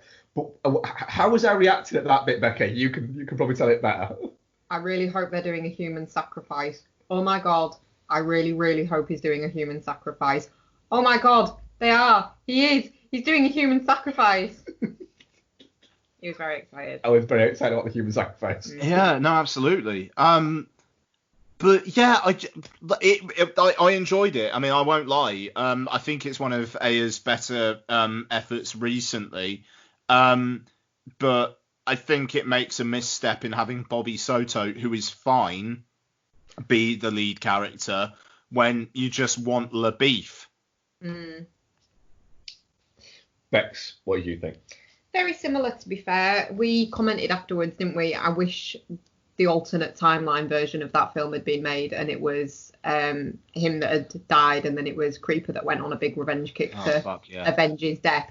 I'd watch the shit out of that movie repeatedly, but it absolutely goes off a cliff once Creeper dies. Well, dies. Is viciously stomped into the ground.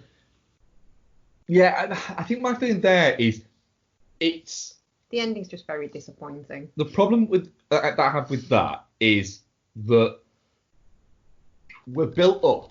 Shia LaBeouf enters the fold, and that guy looks at him. He's like, "Do you know who I am?" And he's like, "Yeah." Have you heard about me? And he's like, "Yeah." What have you heard? He's like, "That you're the devil." Yeah, that's And then, nothing. and then the thing there is, we don't at any point get to see him going full fucking crazy. Yeah, a lot's made of him being Yeah. like really fucking terrifying, and you never really get to see it. Whereas if the alternate timeline movie had been made, you would have. Yeah, you would have got to see that, and it's kind of like that's almost a more intriguing story. Plus, I was looking forward to seeing a little bit more of Shia LaBeouf mainly because I really like Shia LaBeouf as an actor. Yeah. But I was mildly disappointed by the lack of LaBeouf we got in this. The lack of beef. Lack of beef, yeah. It was, yeah. It was a serious I lack of wanted beef. more beef in my burrito. It was like if you got like a beef It was all bean. kind of sandwich. Yeah, like a beef beef burrito. burrito and it's all bean. And then yeah, loads of sweet corn in there. Loads of fucking soda beans in there. And so it was a little bit. It was a little bit like that, and I wanted more of that. Like you say, it's very David Ayer's world in terms of that, and I like that about it. In the sense that I like the fact that he brings his eye of these gangs that he grew up around into it. So I like the fact that we get introduced to the Bloods, and it's like, oh my god, it's the Bloods, but they're just a street corner gang that has become famous. Yeah. You know, they don't live in like plush fucking rapper style houses or anything like that. They are a low-level criminal enterprise. I wish he'd been more frightening. Who? What's his name? Bobby Soto's character. Soft voice. Yeah. Yeah, nobody. But then again, I think part of the whole thing is... He doesn't need to be because he's got... It is... I mean, at which point did you guys twig that Wizard was clearly his dad? I didn't, actually. I didn't. I thought there was a point where it gets mentioned. What? Where somebody mentions to him that it's only because of your dad that you're here. And it's like, Wizard's clearly his dad then. Right. There. I like the dual life that he kind of leads, but she's aware of his life. It's not like he's hiding it from it. It's not a True Lies fucking thing. But it's just he gets to be one person at home and gets to be another person on the street. That's a whole thing there when he finds her dead, isn't it? That's a whole thing. It felt very Latino. I mean, I don't think your average Latino takes their dead wife, bathes them, dresses them up, and then lays them out on a bed. I mean, I think they do. I think they'd possibly just call, like, the hospital. No, gangland Latinos would do that. Yeah, Right. Yeah, they would. I didn't want her to die. Oh, but, you've completely forgotten about the children at this point because, obviously, it's so tragic that she's died, and then he's doing his whole dramatic thing, and then he rings to the sister and says, how are the kids? I haven't got the fucking kids. And you're like, oh, fuck, I forgot about the kids. He's clearly got them. That was quite good. I do like the fact that David Ayer seems to really like putting a quinceañera in a movie. There's a quinceañera, I'm fairly certain there's one in Harsh Times. There's one in Street Kings, I'm fairly certain. There's a whole section in it, in End of Watch, about quinceañera. They look like so much fun. Yeah. So much fun. They get to wear, like, ball gowns, essentially. Yes. It's basically a Latino bar mitzvah for girls. See, we don't get any of that shit. You don't. Those boring whites. I mean, we looked at an awful lot of other stuff, didn't we? Yeah, we did. Yeah. Let's maybe not play that card. I think the closest probably is like America do like Sweet 16, don't they? Yeah, that's just because they didn't want Latinos to have all the fun. I mean, they look so much fun. It does look like a lot of bar fun. mitzvahs look a lot of fun as well. I think that's just what I just think that is Adam Sandler movies made them look more fun than they are. You reckon? Yeah, that one it did not look fun. And the party bit looks alright. We're going off a weird tangent here. Yeah. And just to put it out there, love a neck break in the movie. That bit where he's hanging from that chap's neck by the thing, and then he's trying to. Yeah. Oh, we didn't mention Another thing in Terminator 2, isn't it? I am a sucker for a good gun reload, and the bit where he's got his shotgun and he just keeps fucking whirling it around on his finger and reloading his gun. He's permanently scarred his fingers doing that. Oh. Yeah. I mean, it was Worth cool, it. it was a cool shot. Yeah, it basically every time he did it, it trapped his finger in it and was like cutting away at his fingers in it. But he thought it looked too cool. But he thought it looked too cool, and he's permanently got scars all over his fingers because of it. And he knows where it's at. Sorry, just to interrupt there. I just forgot when we were doing the review. Yeah, it did feel a little bit when they capture Creeper, you're thinking, right, we're gonna get it's gonna be that, and then when he dies, you're like, oh.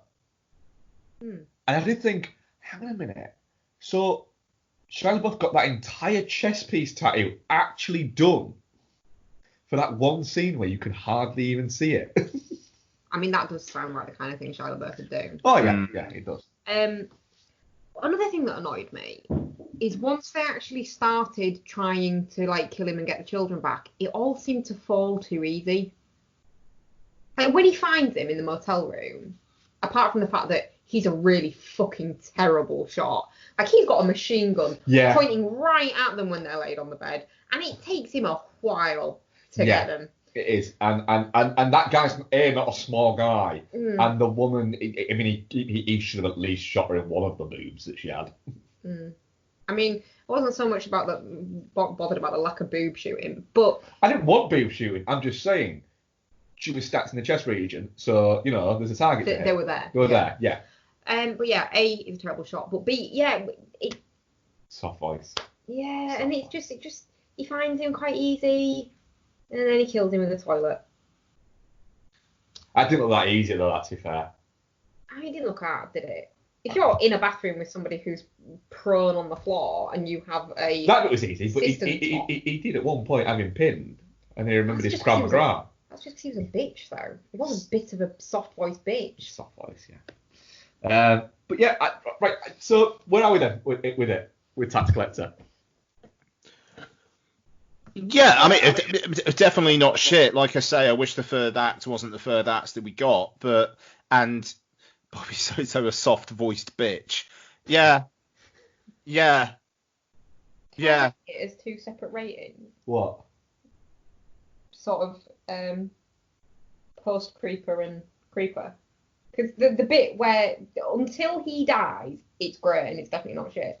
After that, it's definitely touching cloth. I'd be tempted to say before after he dies, it's definitely shit.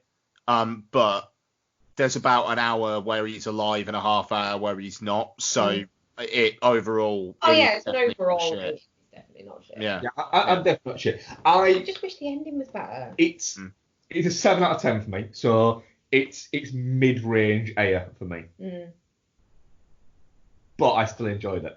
Yeah. Better than fucking Sabotage. I mean, it's not. So Sabotage is a 2014 masterpiece, written and directed by David Ayer, but also Ayer has brought on Skip Woods of Hitman, Live Free, Die Hard, X-Men Origins Wolverine, the A-Team, and A Good Day to Die Hard. So he's got precedent. Skip's got chops. Skip's got chops, yeah. And who does it star? Arnold Schwarzenegger, Sam Worthington, Olivia Williams, Mariella Enos, Terrence Howard, another soft-voiced man, Joe Manganiello.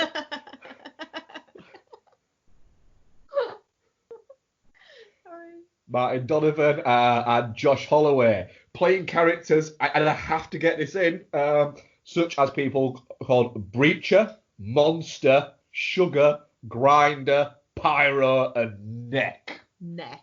Yes, I love the fact that they're always referred to by these names. I mean, if you have a nickname, then that's...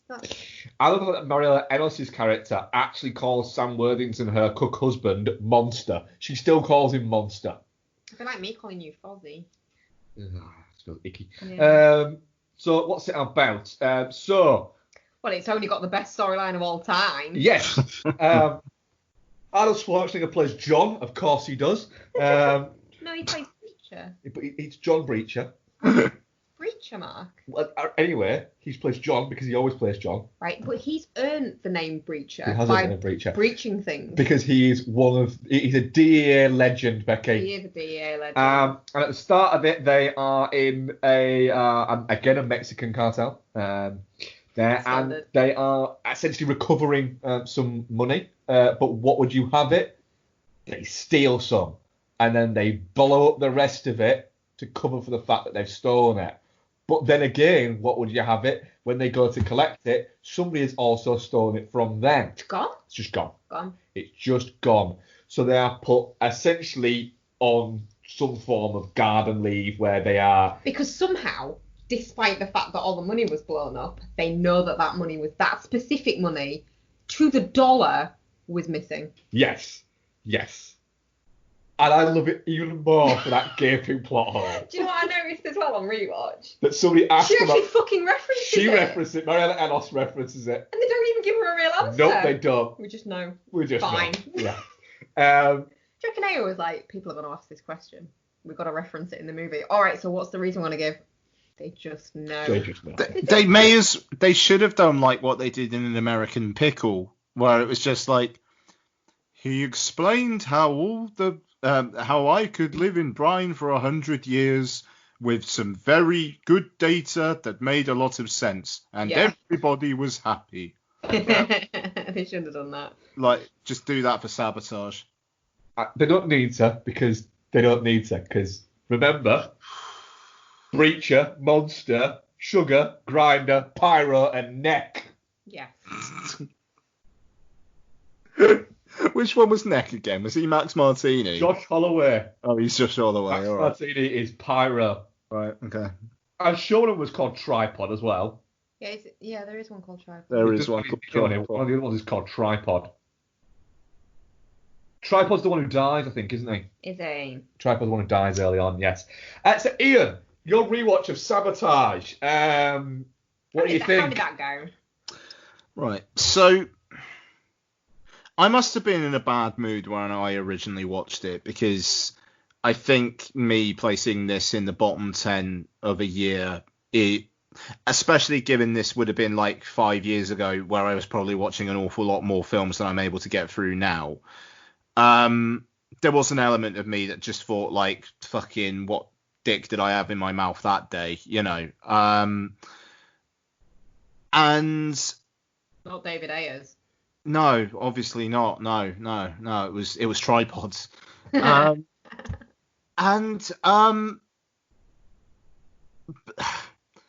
mean, everyone is very committed. I mean, Muriel Eros in another world would be getting like best supporting actress fucking conversation for how in she is with this. The fucking STDs reek off the screen. Like, she is fucking vile. She's grim, yeah. But I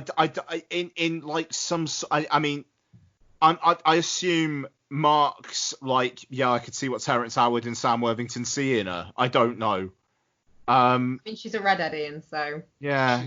She's fucking mental. That bit where she chews out fucking Josh Holloway in the fucking thing, and then he goes, all right, now I'm in. I was a little bit like, yeah, I can fucking see why. Is that when he's getting the penis tattooed on his back? Yeah.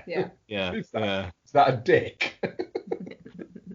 I mean, like, she is something else in this film, and it's so fucking grim. Like, I had forgotten about the hitting the cyclist.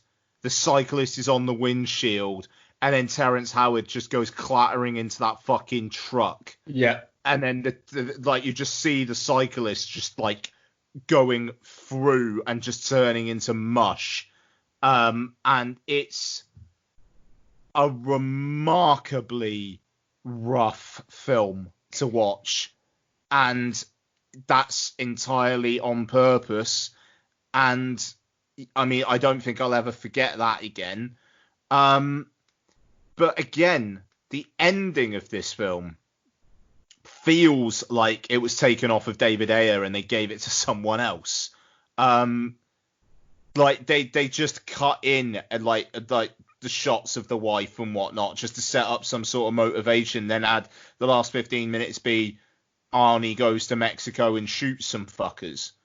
And I mean, just the cast of characters, they're all so fucking horrible. Like I find it difficult to spend time with them, if I'm honest. I mean, the one I most like is Harold Perrineau, and even him, it's like when he discovers that Olivia Williams has been shagging Arnie, it's like, should you not be maybe having a conversation with her about her conduct? No, you're just kind of interested in how big his dick is. Oh, all right, then we're gonna do. Yeah, I mean, Mark, I can see why you specifically like it. I'm fascinated to see what Becky thinks of it. No, I'm sure it wasn't one of the worst films of that year, but it's still not good. I'm not as angry about it, though, which is nice. Becky, what do you think?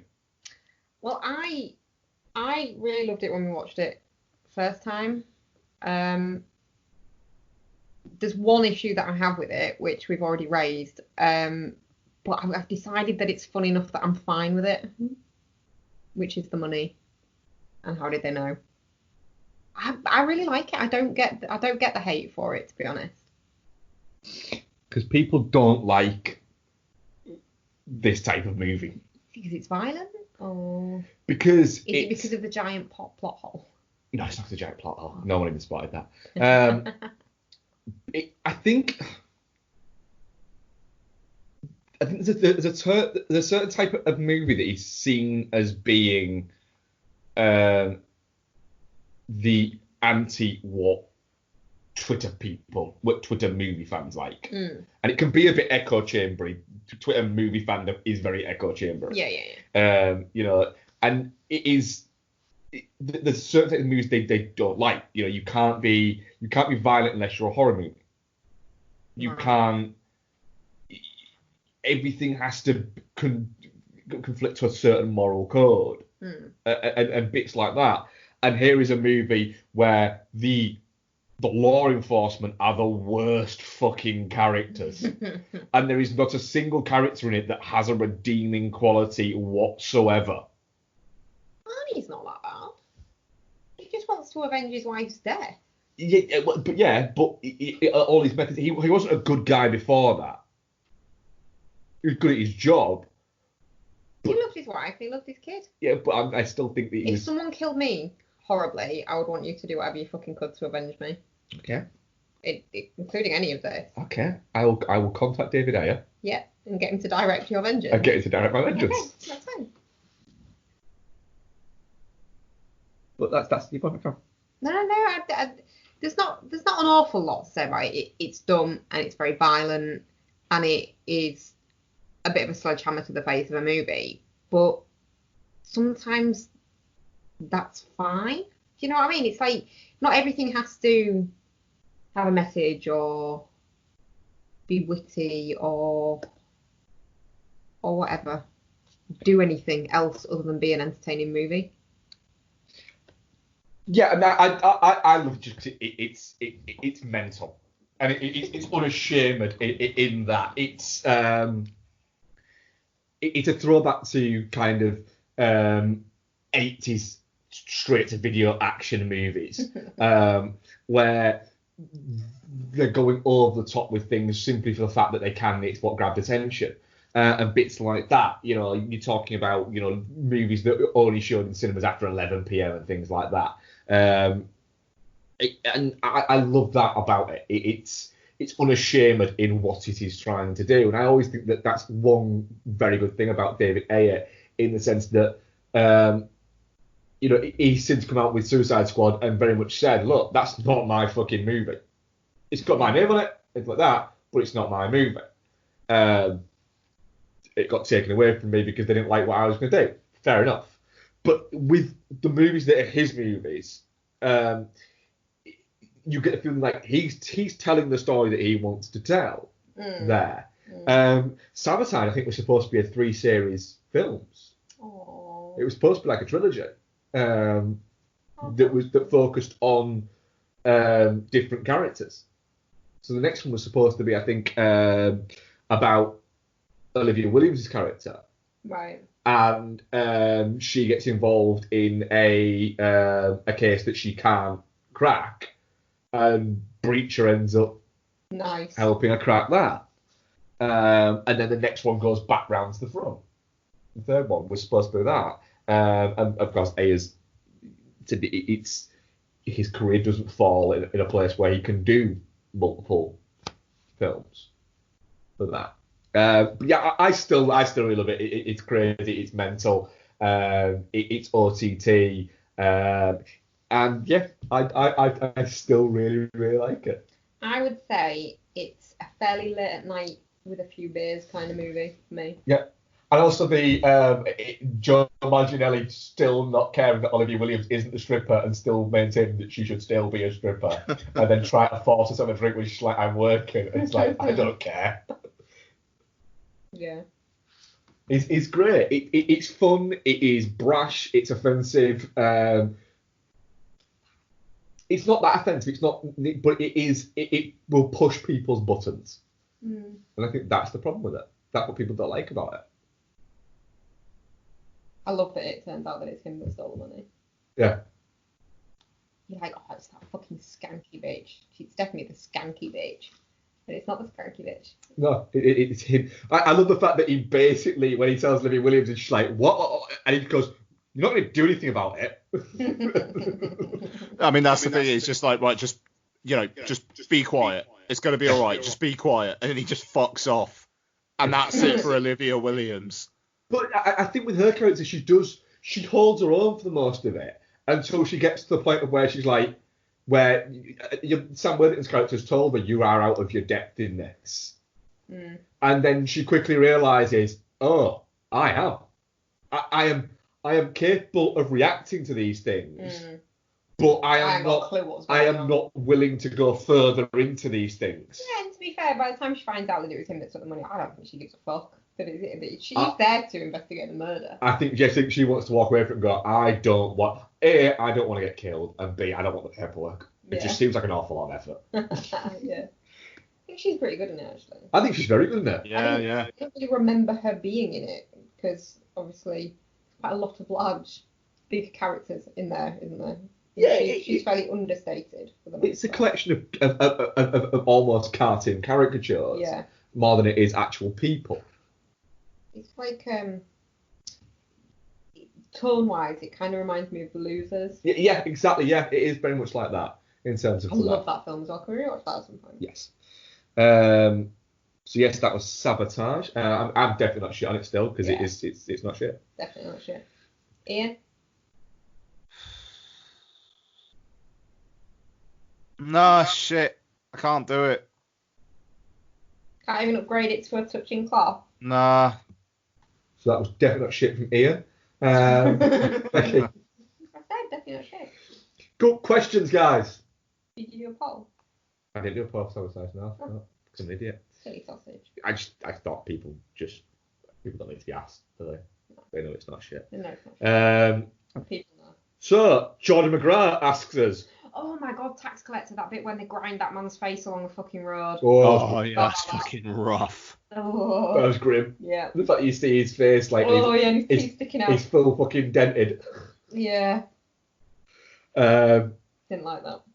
John McGrath, what's the strangest place you've had to go for a pee? Let's go for a pee.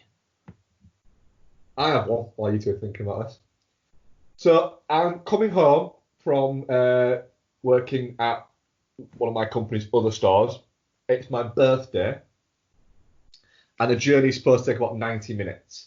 But the rain is coming down that much that the traffic is built up really fucking heavily. And so the road has like a big hill that goes up, and the police essentially have stopped it. So you can't. They basically have stopped traffic and said it's too dangerous. Everyone just needs to stay here. We will come and tell you when we're about to open the road in 10 minutes to give you a chance to sort of regroup. I'm thinking, all right, fair enough. I'm going to be sat here for about an hour, they've told me. So I've got my iPad, so I asked when the police are going down the line of what is it, I asked if it'd be okay if I can watch from my iPad. They say it's all fine, etc. I've got a drink in my glove box. I've got some food in my glove box. So I'm thinking, do you know what? Fair enough. I'm stuck here for an hour or so at least, but I've got entertainment. I need to pee. I need to pee real bad. Real bad. But then I realised that all the cars have got fucking lights out anyway, and I think I can just go for a pee. Because it's really raining heavily. No, I got out and just went up against the embankment. And I'm having a pee. Nobody can see or anything like that. I'm having a pee. And then this voice just comes out of nowhere, and this other guy, just a little further down, going, "You having a pee, mate?" I was like, "Yeah." I went, "Me too, it's this rain, isn't it?" And then another voice a few down goes, "Me too." And then literally just a procession of just guys going all the way down this fucking like 2 miles that is backed up going, "Yep, me too. Yep, that all the way down." I feel like I probably shouldn't answer this one because being a girl, it's a bit more uncouth to take a pee in a weird place, isn't it? I know the answer, but... Go on. Gosh, yeah, now. So, at Leeds Festival. Yeah.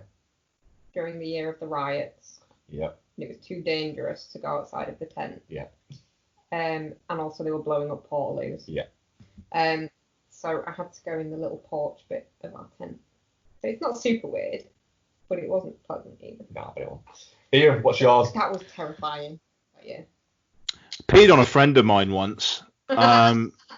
So New Year's, God, like 15, maybe even 20 years ago at this point. Nah, more like 15.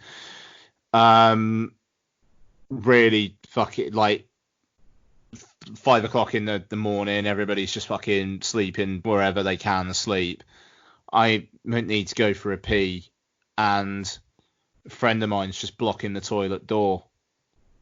And just in my adult state, it was like, well, I'm just gonna have to do it here then.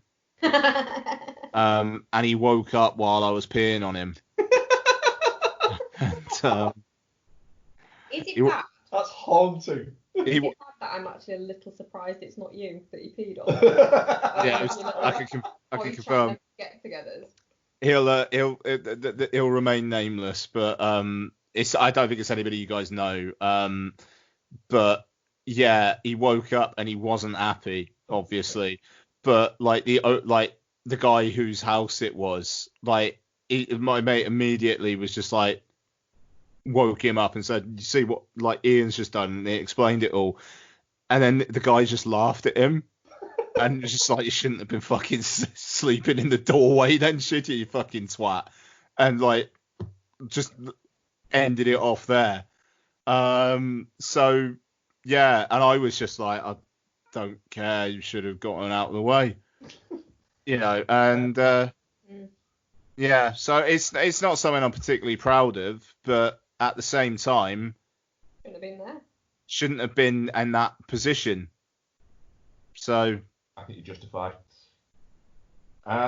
Noel asks us, which Joel Kinnaman type would play you in a movie of your life? I don't know what that means. You probably need to give this some context.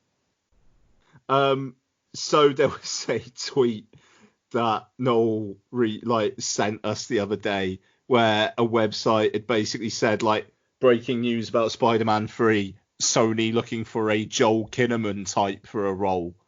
And it's just like, I mean, if you're not going to get Joel Kinnaman, then who the fuck do you get for that, really? Eh? You know, I honestly don't know.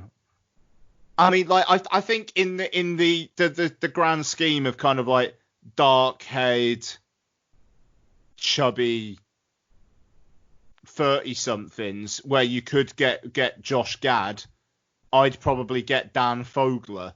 I'm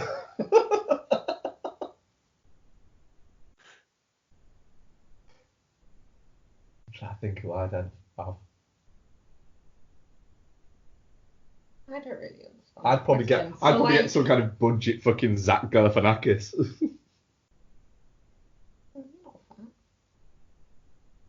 Oh, I don't know. Don't know on that one. I think. Should we think on that one? It's just like a series, just like a nobody actor, like somebody who just melts into space. But then, by definition, I wouldn't know any of them. Well, yeah, we do know them. Joel Kinnaman, Sam Worthington. I don't know who Joel Kinnaman is. Exactly. You've seen him in loads of films as well. I don't really know who Sam Worthington is. You keep bringing him up. We've talked about 2 films that he's in this week. What's he in? He's in Sabotage. Worthington, yeah, he's Monster. The husband? Yeah. The cook husband? Yeah. And What else is he's he? in Avatar. Oh, that don't count. I've never seen that. Is he? Yeah. Oh, just Zoe Saldana and then loads of blue shit wearing that. He's one of the blue shits. Is he? He's actually the human that was a human first. Oh, so he's not a blue shit? And he becomes a blue shit. And Sigourney Weaver's in that? Yeah. It's mind-blowing. So Shivana She made Ribisi. some bad choices. Really? Yeah. Gosh. I honestly don't know. I'm gonna have to have a think on that one and come back to you next week. I'm gonna go for the one that everyone will get confused with Joel Kinnaman of Boyd Holbrook. Holbrook, I know that name. So that don't count. Right, we have more questions. John Dangerfield's asked us, which movie star would you like to spend lockdown with?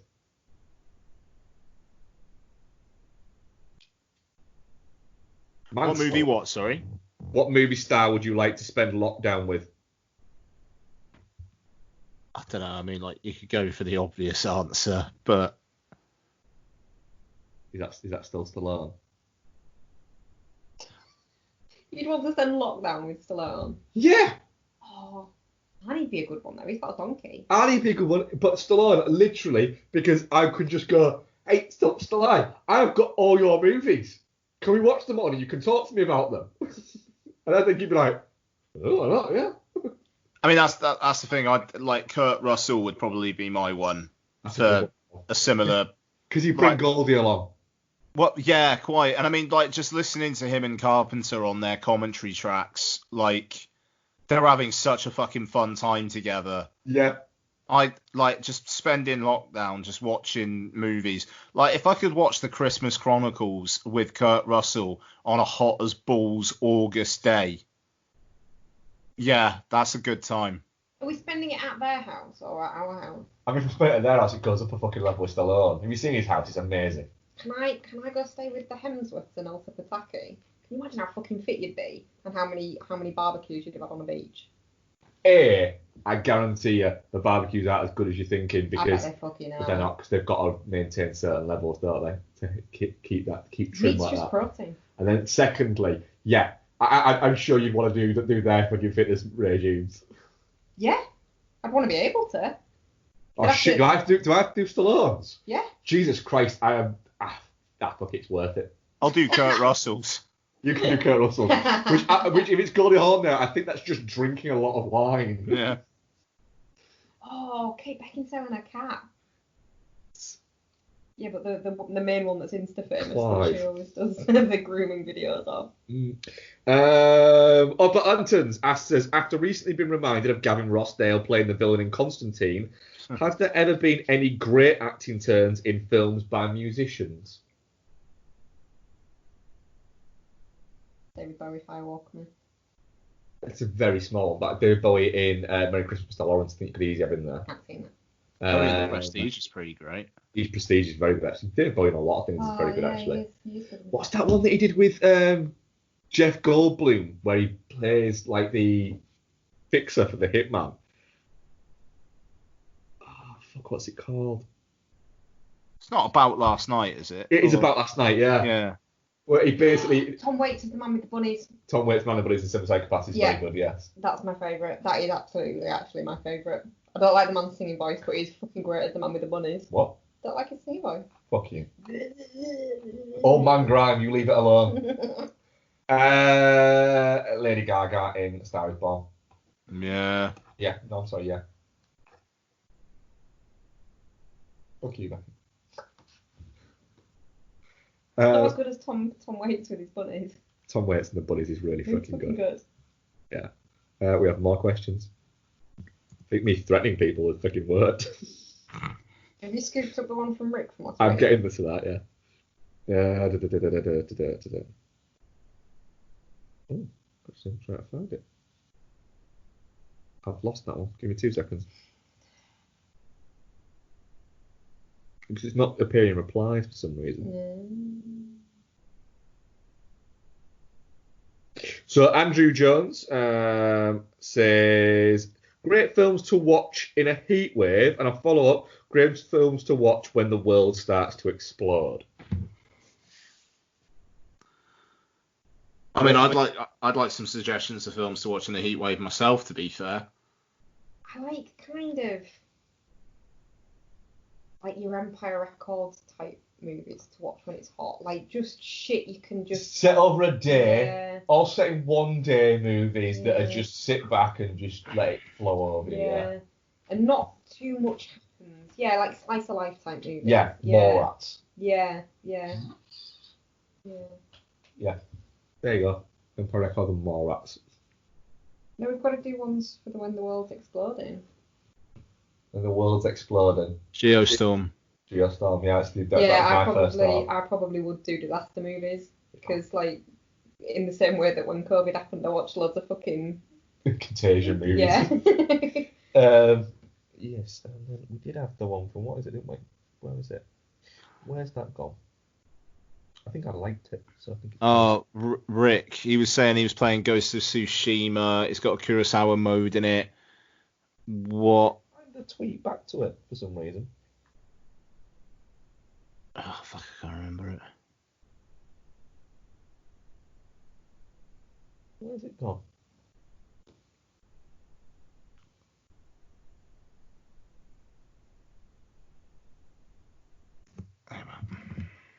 Hang on, I've been playing Ghost of Tsushima, which has an option to play in Japanese and in black and white called Kurosawa mode. Which other film directors should get their own mode in a game? Herzog mode, he just narrates everything. Everything you're doing. Everything. Herzog, but it's narrating something like fucking Mario. The plumber man is turning left. That's a good Herzog. The plumber man jumps down a pipe. I feel like it's probably been done, but like a Nolan, like Memento style mode, where everything's just in the wrong fucking order and you have to try and piece it together. Oh, do that for FIFA.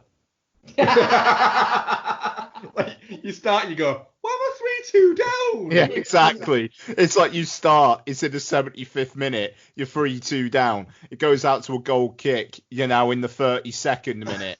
It's 0-0. Or a David Lynch mode where your character has the same face throughout the whole game, but it's like loads of different fucking characters and you have to just try and work out who the fuck you are at any given point. I had a David Lynch mode once on the latest iteration of FIFA, where my player, there was a glitch in it. And so when your right-sided centre-back, if it touched the ball over the halfway line, the player froze in that position and literally then just stood there. But was an inactive player. But your player was still existed. Yeah. Within the game, but was now invisible for some reason. Right. They patched it after a while, but yeah, it was really fucking weird. Oh, no, I've got a good one. What? A Miyazaki mode where everything's just really beautifully animated. It's like a called normal game. What a game they did? Yeah, there was, yeah. What was that, Ian? It's called Breath of the Wild. That's it. Yeah. Or I want PlayStation, which was actually the first one was actually like made in conjunction with Ghibli. I'd like the next GTA to have all the regions that are in it, because the map will be fucking huge on the PS5. Yeah. To be directed by different directors. Nice. So like an in ensemble. fucking Chinatown, it's directed by John Woo. In the Italian American thing, it's directed by Scorsese. Then you've got Old London Town, that's directed by Guy Ritchie. And then of course David Ayer is going to be there directing Latino Town. Latino Town. Yeah, and it'd just be all this, and it'd be fantastic. Yeah. Yeah. It would be the way to get me to play a GTA game. Yeah. Nice. GTA should be like your kind of thing, to be fair. Yeah, it's just not. you know what was really good? I have the Ian problem with GTA. What's that? There's too much to do, so I won't do any of it. Fucking right. Interesting. Thank you, Siri. It's the problem. You know, they don't seem to, gaming developers, because they want to have this thing where they want to have 5 big games a year, so it's 10 weeks worth of gaming between each game, and that is the tack that they're trying to take. So the problem there is gamers like yourself, Bex, they want to do co-op things and online things, and you're not interested in that. I don't do that bullshit. So yeah, so you're getting left behind with that because of that, and you're not, they aren't making games for you. And Ian doesn't want to commit to playing 60 hours to complete a game. Yep. But that's all we're gonna get. They all just want to be the only game people play. Yeah, and it is. And the idea is, I was reading that and said that the idea is that every year there will be a number of games come out, but effectively there will be 5 major releases. And then you'll have things like FIFA will get released and bits like that. But that's how it'll do it. It'll run around in these rolling releases. But even FIFA, you were saying that they're putting less and less into like career mode. And But on the online new mode. one, they've decided, you know what, no, we need to go back to that because we've hardly touched career mode for years. And sales for 20 dropped a little bit. Still up, but they didn't quite sell as many as they expected. Yeah. And a lot of the big complaints were, we've done fuck all. The only mode you've cared about is Ultimate Team, and that's because it costs extra money. To pay for it, That's all the questions we have. So thank you very much, guys. Genuinely, thanks for putting questions in there. And we're really glad you're okay, Rick. And we are very good, okay, Rick. Right, we've already covered what we're covering next week. If you were to give us $2.40 a month, you would know. For Patreons, you'd know. And because you don't, we're not going to tell you. Wow. It's a mystery bag. Yeah, it is. So wait and see, because the answer kind of is we don't really know yet. I feel like we do. We know a little bit, not all of it though. Not very coordinated, yeah. We are Pod Syndicate podcast. Check out the other podcasts there. As you always say, there's Beyond the Neon, Chinstrap versus Punt, the bonus shows, What's on Tap, Iron Sequel, His Film Her Movie, probably missing one, Entertainment Landfill. There and ourselves, a lot of bonus shows as well from various contributors. Just mention the Patreon, $2.40 a month gets you a lot of extra shows on there. We've been pretty good with the extra content at the moment, you know. Get to listen to me and Ian watching a lot of Nolan in the next 10 days. Panic watching. Panic watching Nolan. Yeah. You know what we were saying just watching Inception on double speed. You know what we were saying about Cineworld opening and like, God, guys, it's no excuse. You've known for weeks you were opening on this day. We haven't known for weeks that Tenant's been open. You knew it was happening though. We tempted. In all fairness, it's been so wishy-washy that it just hasn't felt like we've needed to get serious. The fact tickets are going on sale tomorrow makes me think, shit, we need to get on this now. Let's be honest, nobody believes that it's actually the fucking 11th of August. That's bullshit. It's still March. It's the 4th of April right now, and everyone knows that. Yeah. So that was our show. That was episode 358. A little bit of a mad one, I'm not gonna lie. But I enjoyed the fuck about. You're a chaotic host. You fucking try hosting once in a fucking while then. No. Zing. You zing me. I just zinged you. Don't zing me. I did. Shut up. You zinged now. You're a bitch. You're tired with the zing. Thank you very much, Becky. Oh, thank you very much, Mark, and thank you everybody for listening. And thank you very much, Ian. I'm gonna go melt. Ian's gonna go melt. I'm off to go buy cold beer. You're gonna go buy cold beer, and I'm gonna play FIFA. Nice. Oh, so I can drink my beer and read my book. Yeah. While you play There you FIFA. go. Well, I play FIFA. Oh, that sounds amazing. Yeah, I've got to play 2 games to get a TOSFF. Cool. Do you know what that is? A TOSP.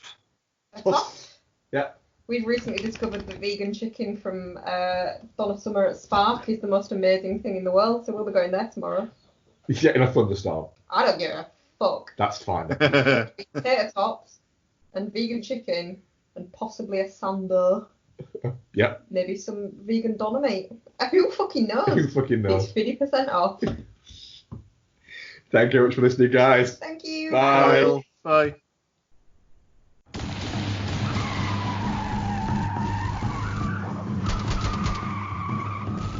This podcast is part of the Pod Syndicate family. For more criminally compelling shows, articles, and conversations, head to wearePodsyndicate.com.